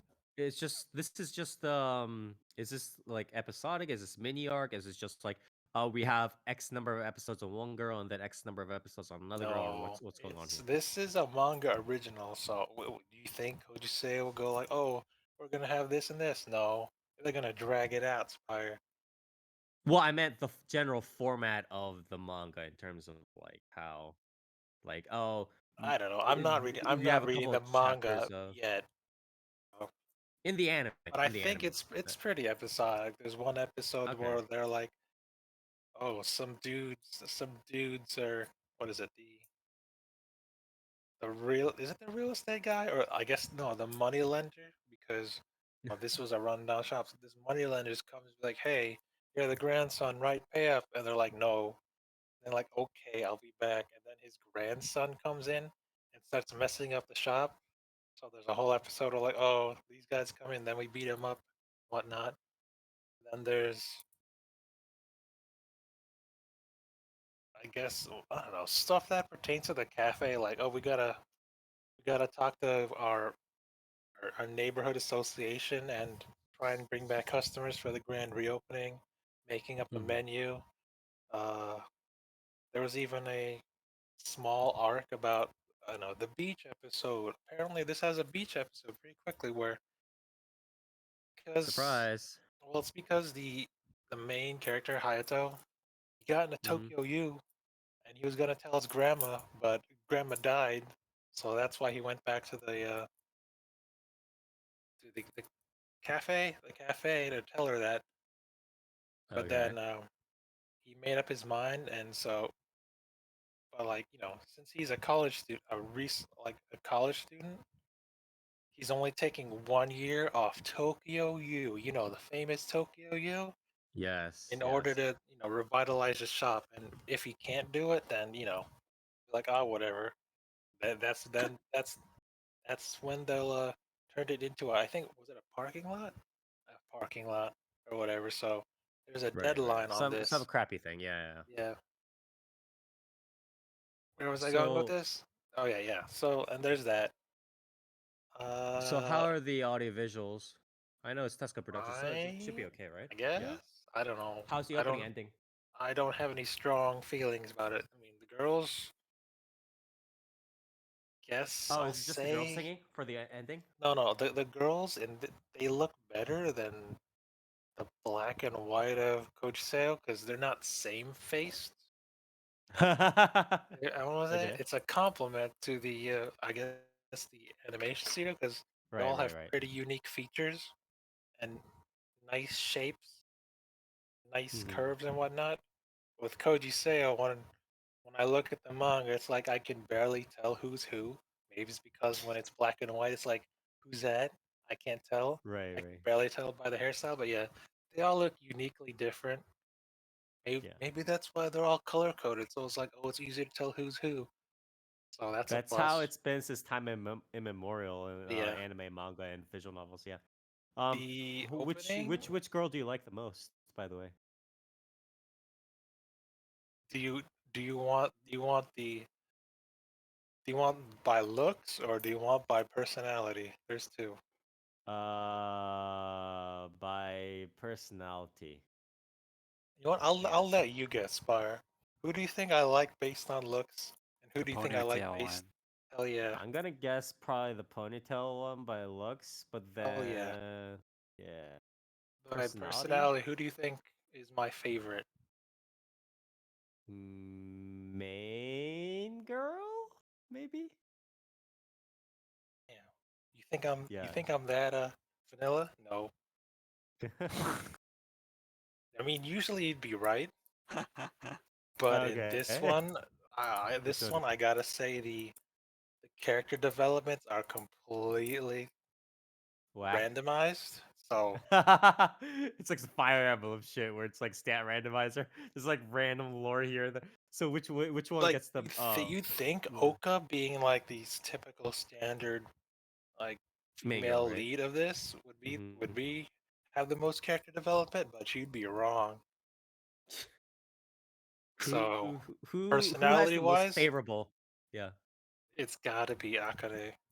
It's like, damn, she has the most scenes of doing stuff, and it's like, where are Akane we is the going with ghetto one this? that you mentioned, right? I think No, she's the it's the cool band haired girl. one.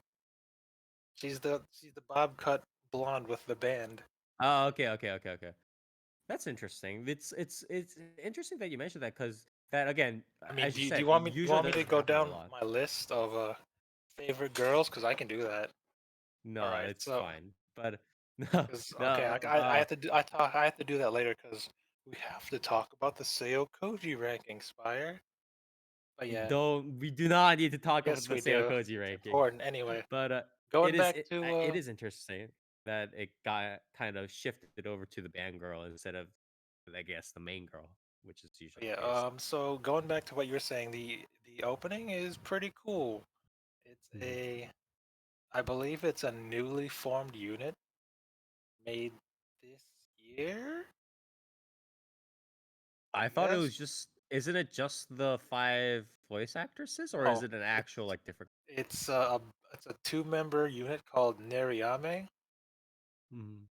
I guess the opening is Unme Kyo Dotai, and it's pretty cool. Hmm. Pretty fun, colorful opening. Um, would I rate it? Probably top. I'll rate it top five of this season. Sure, pretty Hmm. fun. But yeah, shout out to them for having a major debut with this. It's pretty good. Lots of fancy colors, but yeah, visuals. I sure. Anyway, so that's that about this series. Now let's talk about Seo Koji. What that son of a gun. All right. I'll let you talk a little bit This about son of a Seikoji. gun. Okay. For those who are in the know, maybe have I been saying these over the years about how much I hate Seo Koji? Yes, you have. I think at the even since the start of the podcast, almost. Really? Yes. For I those who don't have don't that. know, my first encounter with Seo Koji was was actually the Suzuka anime. And I don't know why, I don't remember why I watched that. It was so long ago.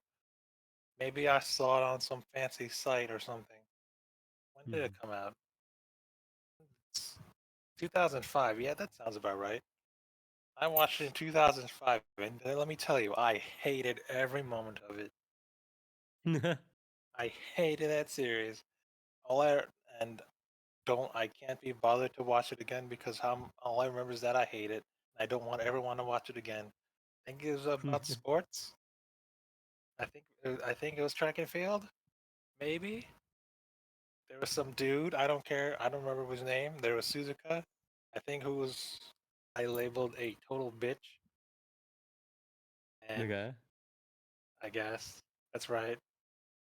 And I hated that series. And I do you want to call it formulaic? Was it a formulaic anime for me? Because I believe it was one of the first anime It's I pretty ever formulaic, hated yeah. Hmm. and I whatnot. mean, like there were. It's not. Yeah, I mean it's pretty I formulaic. believe it was It's. his debut, his actual like manga debut was Mhm. Suzuka, and I haven't read the Suzuka manga either, but I know how it ends. I think, and then there was Kimi to Iramachi that came out a couple years later. That one, that one's all right. That one was pretty Yeah, good. Kimi to Like Itachi was essentially his best or his most I famous work at the guess very least, right? if most famous, probably his most consistent work, I would call it. It was definitely much better than Suzuka, and the ending was pretty good. I did not read Princess Lucia. Fire likes that. I haven't read it.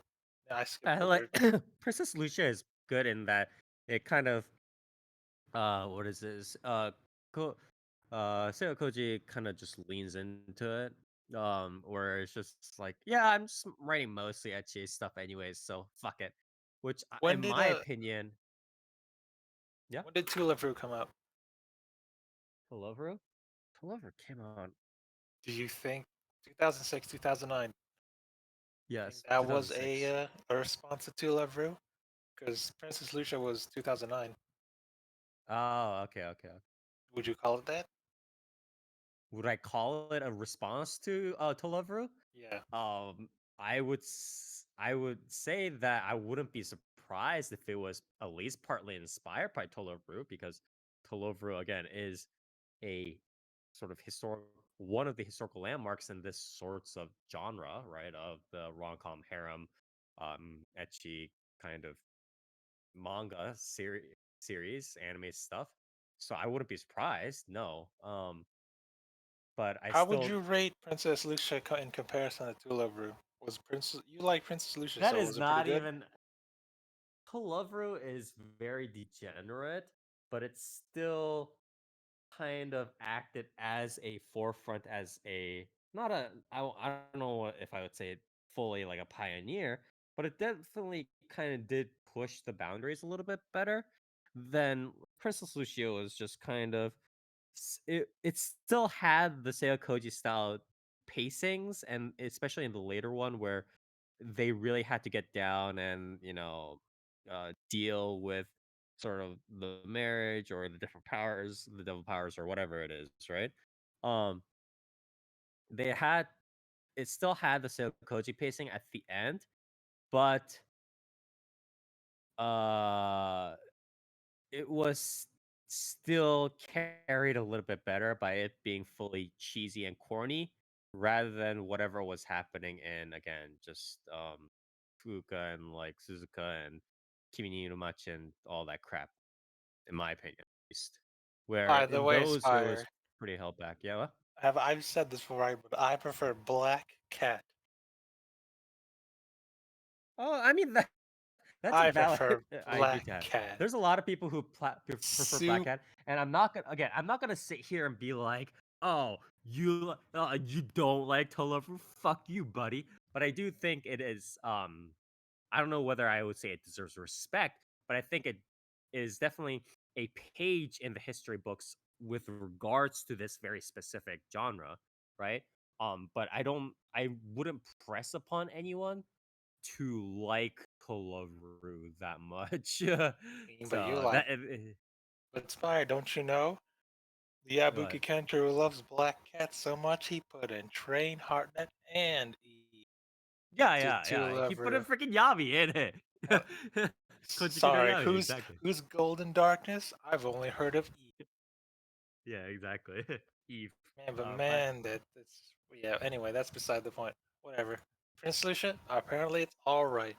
Now we go back to Fuka. All right, No, I no, don't no. want to go over every Seokoji series. I'm almost so done. if you- I'm ending it with after it's ending with Fuka. But Fuka, I had tried reading it. You know, all right, Kimito Umachi, pretty good. Fuka, we're going back to this once again. Another series I started to hate. Do you guys want to? I mean, it's a pretty. I believe it's chapter 1 of Fuka, but something happens in Fuka that I will never ever forgive Koji Seo for, because it is straight up a sequel to Suzuka, but not in a good way. not It's too surprised. pretty. I mean, I might as well just say it right. So Fuka is the story about the daughter of the main characters from Suzuka, named titularly named Fuka, and some dude who was like, I believe, in love with Fuka, but then, like, spoiler, Fuka dies. And then later, and then like immediately afterwards, another girl who's also named Fuka shows up, and I'm like, what the hell is this? Why would you do this to me? And then that's when I hated him. I hated him so much that I never bothered to read the rest of Fuka. Even though supposedly it gets better, I will never know. I will never ever know. But yeah, what does that mean about Seokoji? We have it. That's why we have a love-hate relationship. I hated Suzuka. I like Kimito Uramachi. I hated Fuka. And now with Cafe Terrace Gases, I kinda like it. I kinda like it. The problem. Okay, here's the problem. The problem is much like how I found Seo Koji's pacing bad, still tolerable in a Princess Lucia format. You're kind of finding Cafeteria's okay because it has the unfortunate trappings of a Seo Koji writing, but it's inspired heavily off of something like a Tobin, right? That's the problem, in my opinion. Am I wrong? What? Sum it up, Spire. I What do you was mean? I was It's I was pretty mauled simple. I was mauling about Fuka for like the last 10 seconds. Sum it up again. I All right. completely. The only reason why you prefer Cafe Terrace is similar to me, who was like, okay, I'm not down with Seo Koji's pacing or his really writing, but it's kind of melding with the other sort of etchy stuff, right? But much like that, you're not liking Cafe Terrace because it's a Seo Koji work. You're liking it despite it being a Seo Koji work because it has the trappings of other series such as Gotobu no Hanayome. Am I wrong? Yeah. Because it's like I said, it's pretty standard rom-com anime, and I'm like, Yeah, you know what? I'll take it. yeah. I'll I'll take what I can honestly, I'll get take from this it. guy. Yeah, I'll exactly. take it because the character the girls, they're all pretty well fleshed out. Are they? I don't know. You want to talk You anime? tell me. You were the one who watched the series. Because the pacing of this show, or I guess the story beats to this show, are all over the place. Really? So they're not I fleshed want to out well, say right? because, like, I skimmed, like, I asked other people, like, hey, is Cafe Terrace? Is this a straight adaptation of the manga? And they're like, no, not. There's a lot skipped over and like Oh, reworked. okay. So That's weird. yes, it's for pacing wise, it's happening because I can talk about it later. But yeah, it's the pacing's weird because for 8 episodes, it's just about trying to build up the cafe, and like we're finally getting it up to where it's actually making a profit. We're out of the red and whatnot. But then in episode 8, which is like what 2/3 of the series, that's when some of the romantic stuff starts to happen. That's when we start getting the the mini character arcs of each girl. Well, I'm sorry, not each girl. I want to say most of the girls. That's when they, some dramatic stuff happens, and he helps them solve through, it and they start to like him more. And that's when they starting to like him, which is weird because this is from episode 8 to episode 12, so all of them minus Ami for some reason all start liking the main Hayato. But when there's the famous part with when someone asks, "Oh, so you like him?" and then there's a sudden there's a split screen of all the girls. We're like, "Oh, all the girls that like him." Suddenly, like they have the gasp and whatnot. Yeah, the gasp and the blush. Yeah. You'd think there'd be 5, right? There's 5 cut-ins for all the girls. Wrong. There's only 3. And Okay. it's like these are the 3 major girls that actually like him as as of episode 12, which are Akane. Akane is the blonde girl, Riho, the twin-tailed girl, and oh no, the green-haired girl. So it's only gonna be those 3 who get the cut-ins. Like, oh, we like the main character, and we're gonna fight over him, while Oka and Ami are left out of the running. But there's Which also is weird. season 2. Which was announced afterwards, yeah, but I'm gonna talk specifically about the first 12 episodes of this. It's weird. Which is I guess that's why they have a season 2, because this is a cliffhanger ending at the end. A weird cliffhanger ending. Yeah, I'm sure they're just gonna try to shovel it all in No, I season mean, 2 or season 3. the weird cliffhanger ending is they're just like the 3 that I mentioned are just starting to fight over him. Maybe Oka's starting to realize her feelings, but like not yet. She's not in the runnings yet, and Ami's just over there forming Hadokens and like Shoryukens, because apparently she can do that. I'm like, all right, cool. And Either way. that's the weird thing, because the kicker at the very end of episode 12, there's a there's a there's a fast forward to the future where Hayato has a daughter.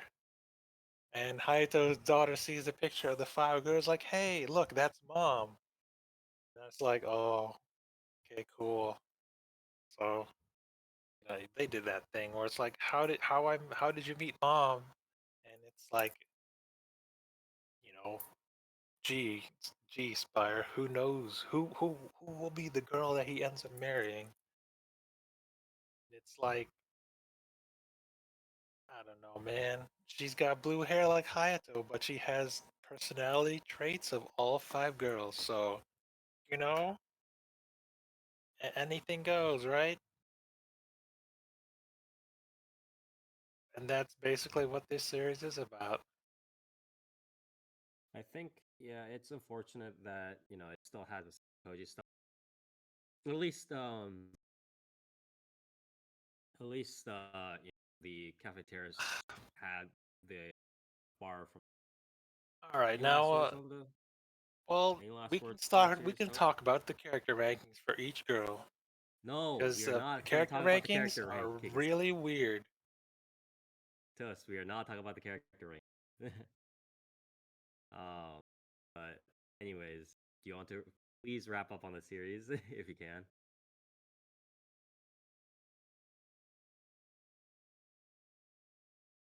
Well, since I'm being cut off early, instead of I want to talk more about how each character develops over the Early, he series. Then, says. well, then, fine, we'll cut it here. I guess, it's all right for a Seo Koji series where he's not trying to be overly dramatic and like super sudden tragedy for each character. He's actually pretty competent. It's like, what is it? I broke my leg running track and field or something, and now I can't run in that marathon. Or, oh, this guy died, and now I have to break up with you. And date this guy, and we're not gonna talk for like 2 years, and then we finally see each other again. Then we break up again. Another couple years later, that's when we finally start being together.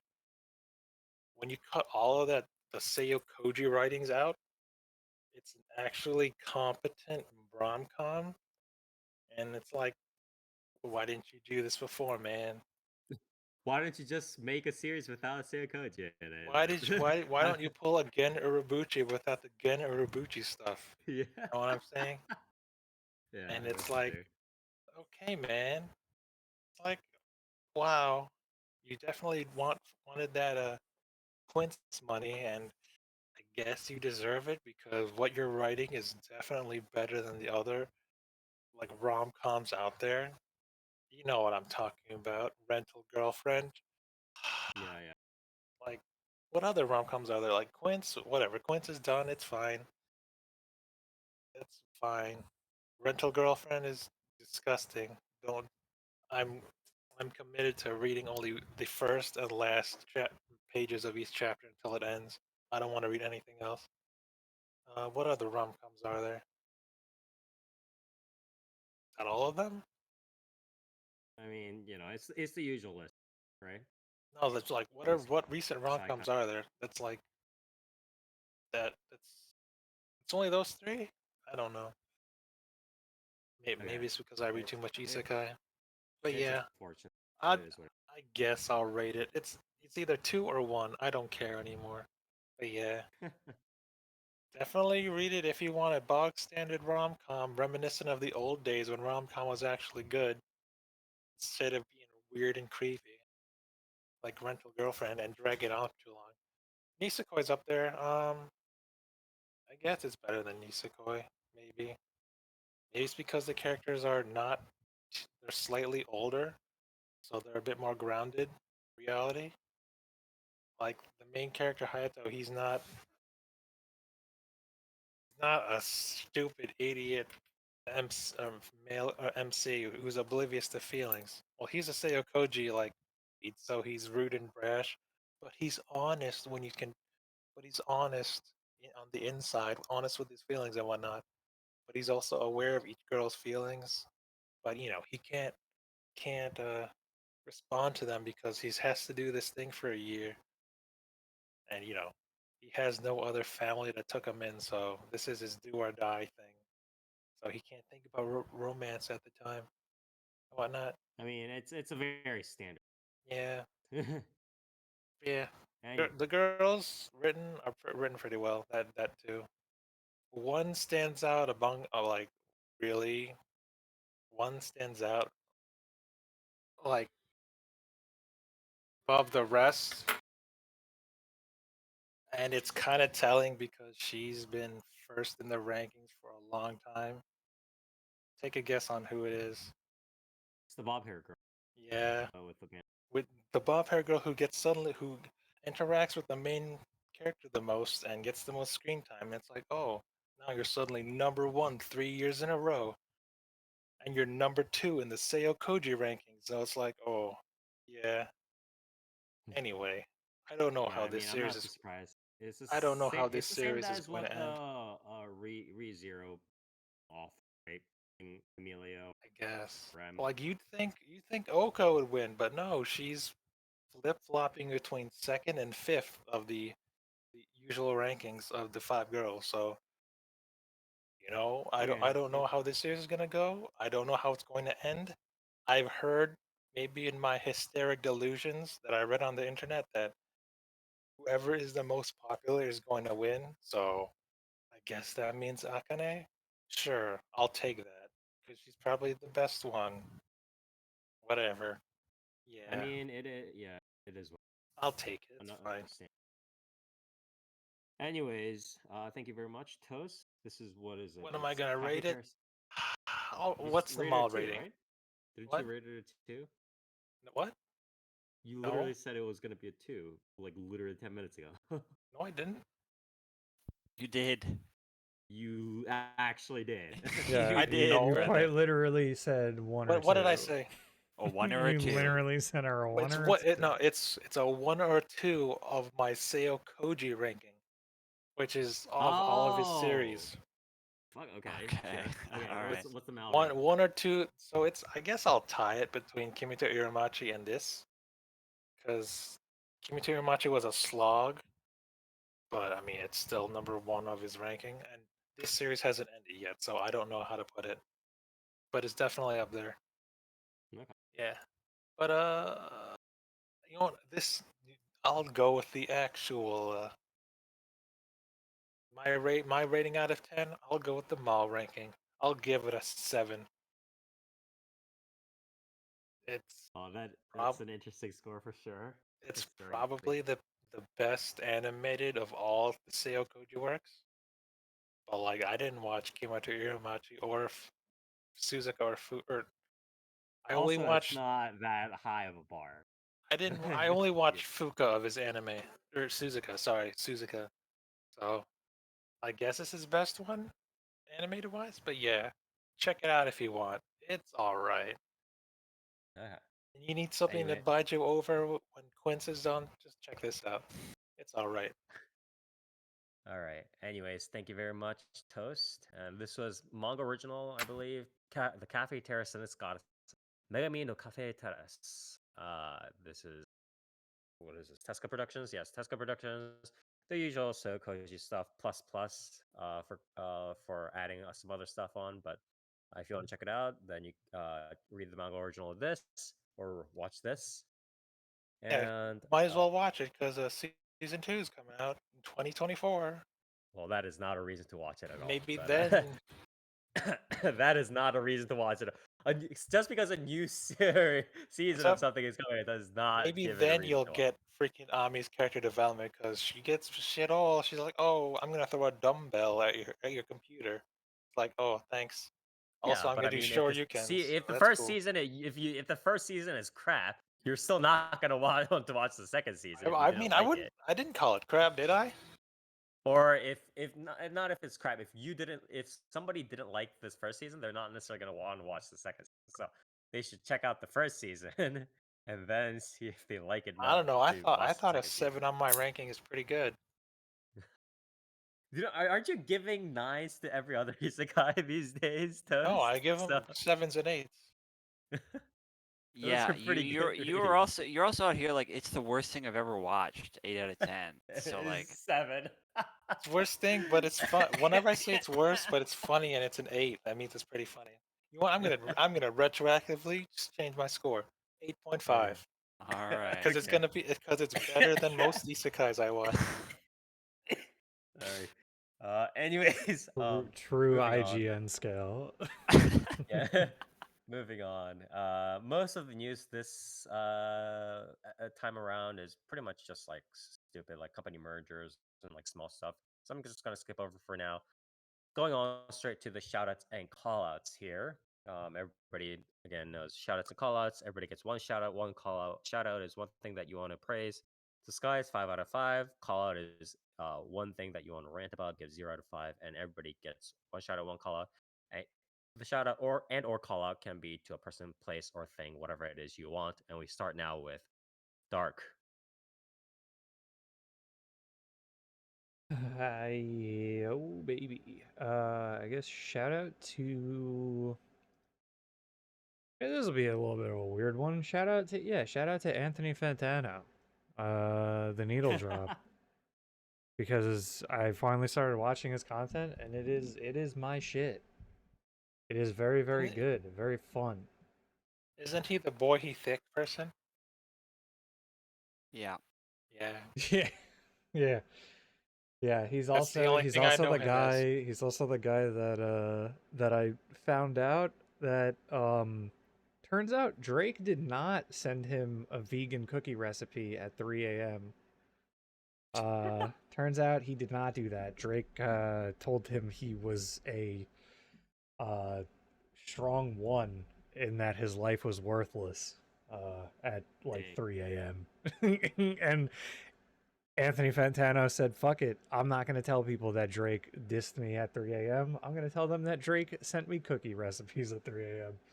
Oh Which in no, hindsight, that one. Yeah, I know yeah, about that was one. a fake out. I didn't realize that. I thought Drake was actually having fun with it and was like, "Fuck this guy for shitting on my album. Here's a fucking No, cookie I recipe, knew bitch." about that before. Turns Yeah. out, no, Drake was actually just being a salty bitch, which made Drake fall even lower on my list of people, let alone musicians.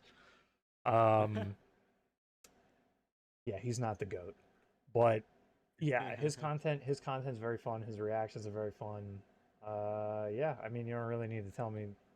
I don't really need to tell anyone that, but still, good shit. I like music. Fallout? And yeah, oh, my call out. My call out is going to be in a similar vein. Spoiled it earlier. SF5's soundtrack. Or 6. SF6's soundtrack. What? Fuck me. SF6's soundtrack. I played so little to none of fucking 5. I just erased it from my memory. 6's soundtrack is fucking awful. And the game's really fun. It's a really fun game. I think it's a really good game, especially as far as like a game goes with like the world tour and everything. I think it's probably like the best attempt. Really like the only decent attempt even I would say for like a fighting game to actually capture like just game like a gamer slash casual audience in a non-shitty way, like we're gonna capture the casual audience with the Guilty Gear Strive, so we're gonna do identity politics and fucking remove Gatlings, I guess. um you can do some of that, but you should probably also add a little bit more fucking game to incentivize people, and SF6 does that. Except SF6's soundtrack, which is ass, and its character selection soundtrack is fucking awful. I can't wait to hear the actual full version of it, because right now it's just people cutting it together. It has bars like such as opening with survivalist, hungry as a tiger is. So Are you sure it's not you who's out of touch with music, Dark? no, it's definitely not me. I promise you, is absolutely not fucking me, dude. Like, Ask Anthony Survival is like a Fantano song. how he likes I 96. would love for him to fucking hear the soundtrack. I mean, the soundtrack in general, but I don't think instrumentals are something he like usually. I don't know. I don't think he really does video game music ever at all, from what I'd seen. But if he fucking covered the character selection soundtrack, like, I mean, again, retroactively, I had a very similar response to hearing that fucking song for the first time, where I made a really confused and like, just, like, this track fucking stinks face. Like, this thing is, yeah, no, there's really no getting around it. It was bad. That character select screen track is not good. Oh, fuck. Okay.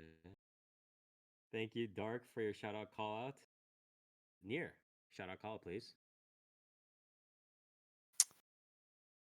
So, start with my call out. Yes. About what was it?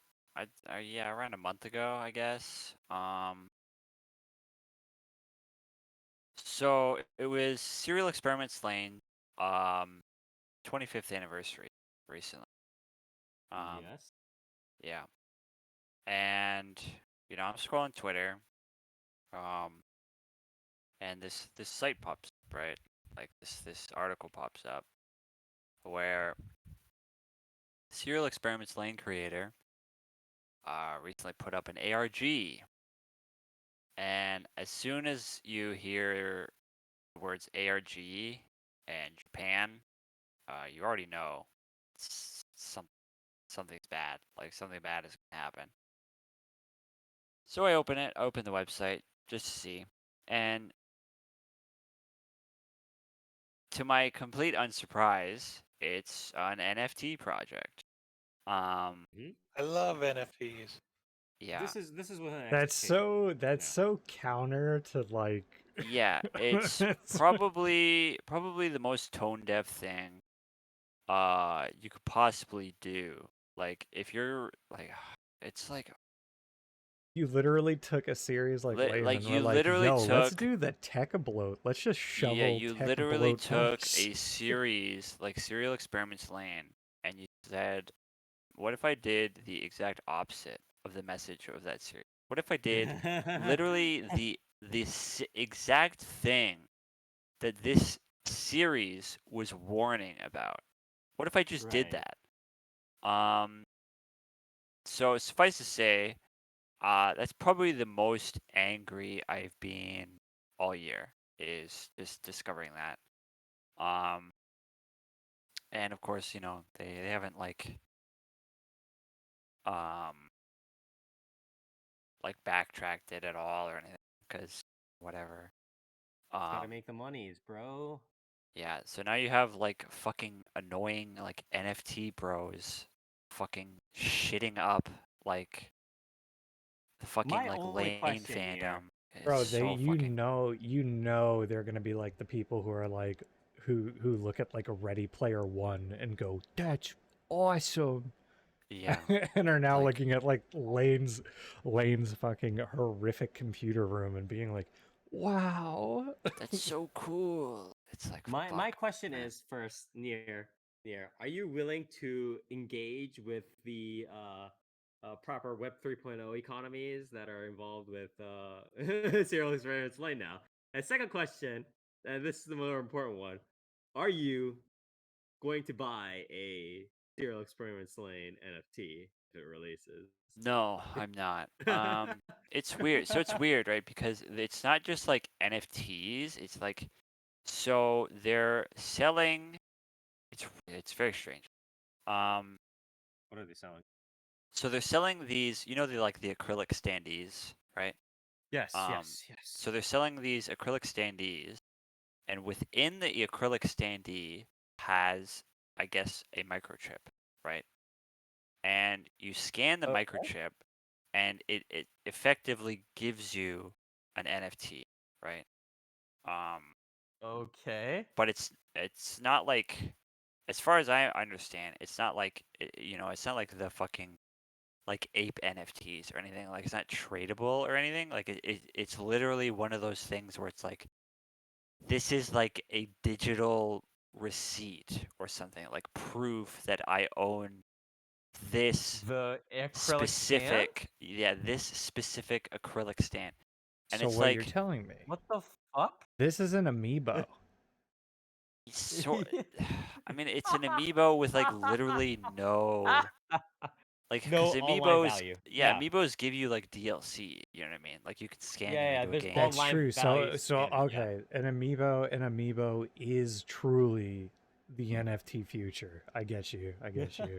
Yeah, Why didn't it's true. Why didn't they just do like Because it's Lane transferable between games. animation cells, right? Because I Yeah, remember they did Heaven's I mean, Feel they could have done animation a cells, lot. They and could then have Yeah, it's I done. mean, like, oh, they those could have done a sold. lot of things. They could have also not done NFTs. But yeah, it's really frustrating, because it's like, it's obvious that this is a crypto, like this is them trying to cash in on crypto, right? Because you can buy the standees with, PayPal or whatever, or you can buy them with Ethereum, right? But near, And obviously, they want people to spend fucking crypto, for obvious reasons. but near. Um, Can you buy more land in the metaverse? no, See, thanks, Near. Now it's stuck in my head again. that is your own That undoing, is my your own, friend. I yeah, just exactly. bought more land in the metaverse. But yeah, this is just like, it's so out of touch. It's very strange. Like, it's very obviously like, this is sort of a very obviously, like, this is Japan being like, oh yeah, like Web3, it like the tech is the future, where it's like, if anybody is buying these acrylic stands, it's because they want Lane merch. You know what I mean? It's not because they want the microchip that says, I own a Serial Experiments Lane acrylic standee number 2988. You know what I mean? Like, Right, exactly. people don't really give a shit about that. That is like the worst shit I've heard. Near the blockchain. It's just Again, not- especially if you are a fan of the series. Like, I'm not gonna be out here like, wow, I'm such a huge like Lane head. I watched it one time in one sitting with Nair, and Like, whew, but I mean, I like it, but it's like if you're like, I don't understand how you could be like, I'm a fan of this series and I'm a huge fan of this. I'm a huge fan of crypto and NFTs. It's like, you know, at the end of the day, I think one of the most basic things was, you know, like tech bloat, essentially. Like people using tech for fucking everything, and Yeah. you don't need to. As a matter of Right, fact. exactly. but yeah. So that's my call out. Is fuck Japan. I hate Japan. But Japan's gonna get us all to the metaverse. yeah, here. my shout out is, I guess, the silver lining of this is the fact that I guess in the wake of because there was pretty big pushback on Twitter for this, right? Yes. Like on the official like Lane account. Mm-hmm. So I guess they decided to collaborate with some fashion brand in Japan, and there has been a very large surge of like physical merchandise for Serial Experiments Lane. You know, clothing, badges, pins, stuff like that. Mm-hmm. So that is very nice. Um, you know, Serial Experience Lane is finally getting like, you know, physical merch outside of, you know, a Yoshitoshi Abe art book every like 5 years. You know what I mean? But yeah, that's about it. All right. What about thank you very much for your shout out call out, Toast. I know you or sorry, Near. I know your call out was a little bit Yes, it is me, Nair. heart wrenching, but We can't all have good days. Lane NFT is a very bad. for Yeah. most I think actually. Toast, what about you? Hello. Shout out call out, please. I'm gonna shout out the DX Bujin sword buckle. Okay. Doc, did you see the DX sword buckle? I did. It is Bujin very, sword very buckle. It's cool. pretty sick. Pretty sick. If you don't know what I'm talking about, Tycoon's new buckle's pretty sick. Debuted today. Yeah, if you don't know, watch Kamen Rider Geats. It's good. Yeah, my dude. It's pretty good. Kind of childish, but like good. Consistent at least. Yeah, it's a sick looking belt, and the henshin's pretty cool too. Yeah, Call out. yeah. My call Koji say I hate that guy. But How dare you that's a write pretty a good call out. That's how about as good dare a you call out as write any. a decent rom com when like only because your editor probably told you to, and when you take out most of your bloat, it's actually kind of decent. How dare you? This is why we have a love hate relationship with each other. Fortunate. All right. This guy will probably haunt me till the rest of my days. I'll be like, God, Jesus. Anyways, thank you, Toast, for your shout out call out. I guess my shout out call will be pretty quick. I think my call out is just currently to the absolute fucking state of Korean streamers because I sometimes, you know, go on YouTube and like watch like clips of Korean streamers for recent funny content and chatting and the comedy stuff I've been doing recently. But everybody's been fucking playing Rust or Minecraft or Lost Ark, whatever, or just gotchaing on Genshin and Blue Archive. Just looking at this line of shit, and or some people are gotchaing on Arknights. Can we Can we get some? I would even almost prefer it if people went back to League. Like that's how bad it is. So just there's so All right, but little to watch on that side. what if they took on Chris Pratt in Fortnite? Yeah, that's true. So, what is the difference between League of Legends and Dota? Uh, that is a conversation for another time. I I got think. Hot time. take: League has character designs. Haha, gotcha. Owned. Dang, I apologize for liking Dota, but I think that's my call out, and then my shout out is definitely to the people who the translators who did again what is probably a pretty decent job. I haven't checked through it thoroughly or anything like that. From the screenshots, it seems like they did a pretty decent job, and that's a rare thing to find these days in localization. Every other person is out there just doing machine translations and just crappy stuff, and there was even somebody who I was looking at some like really crappily translated thing where, or I there was this news article right where um there's this one manga about that one like cross dressing boy right the Azabanjo right like how to create a girl or whatever it is that he Uh-huh. has that yeah like that's the yeah koisuru no tsukurikata, right? Koisuru otome no tsukurikata, or how to create a girl or something like that. Well, yeah, I think I turned my childhood friend into a girl, and somebody had like localized that and made the other dude like transgender or some weird shit, and there was this like weird firestorm. And Awesome. I was reading all the news about it, or on the internet about it, and one of the guys was just like, "Oh, this is why the translators are bad or the localizers these days are bad and they should go fuck off." But the issue is this, or like he was like, as a professional translator, oh, I think these localizers is bad and blah blah blah, and going on this rant, right? But the issue is As a he was professional writing. translator, he and by that he means he took on the $12 an hour Twitter ad. Yeah, exactly. Um, excuse me.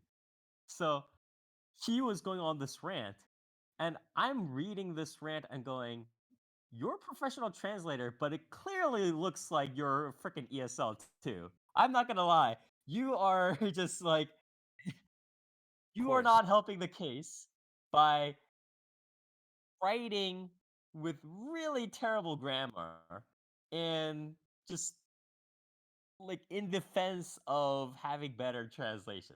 Like you need to have both on lock, my friend. You can't just be like, "Oh, you should translate Japanese better," and then not have good English, right? That's not a thing. Call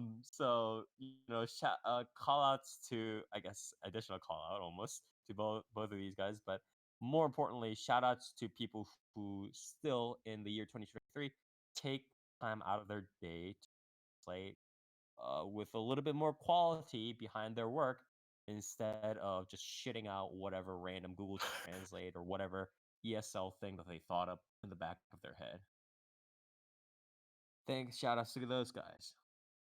And with that, we are finally done with this episode, a little bit of a longer one. I think we all covered a little bit, deeper series, and we had 12 episodes of stuff to work through. So it was a little bit more involved, but I'm glad that we could all stay through it all.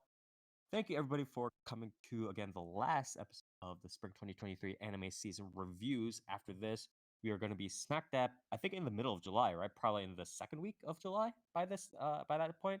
And we're Yeah. going to be able to cover most of the animes out for anime series out for the summer 2023 season, and most of them will have already their episode ones, episode twos out because I believe they start airing at the beginning of July, like almost Independence Day, right? Like 4th of July ish.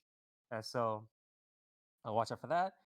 And obviously, we're going to be releasing our anime preview videos, highlights early on as well. So if you like what we do, we stream our podcast every other Saturday starting from 10 p.m. Eastern Time over at twitch.tv/4PlayerAnimecast, where we talk about the latest and greatest Japanese animation, anime, manga, light novels, web novels, visual novels, and so much more. You can check out our VODs and highlights and other clips here, as well as on YouTube, whichever format you desire. Um, For more updates and information, you can check us out on our social media on Facebook, 4PlayAnimecast, as well as on Twitter, handle at 4PPAnimecast. Again, all with the numeral 4. Check us out here, check us out there, and as always, we'll see you next time.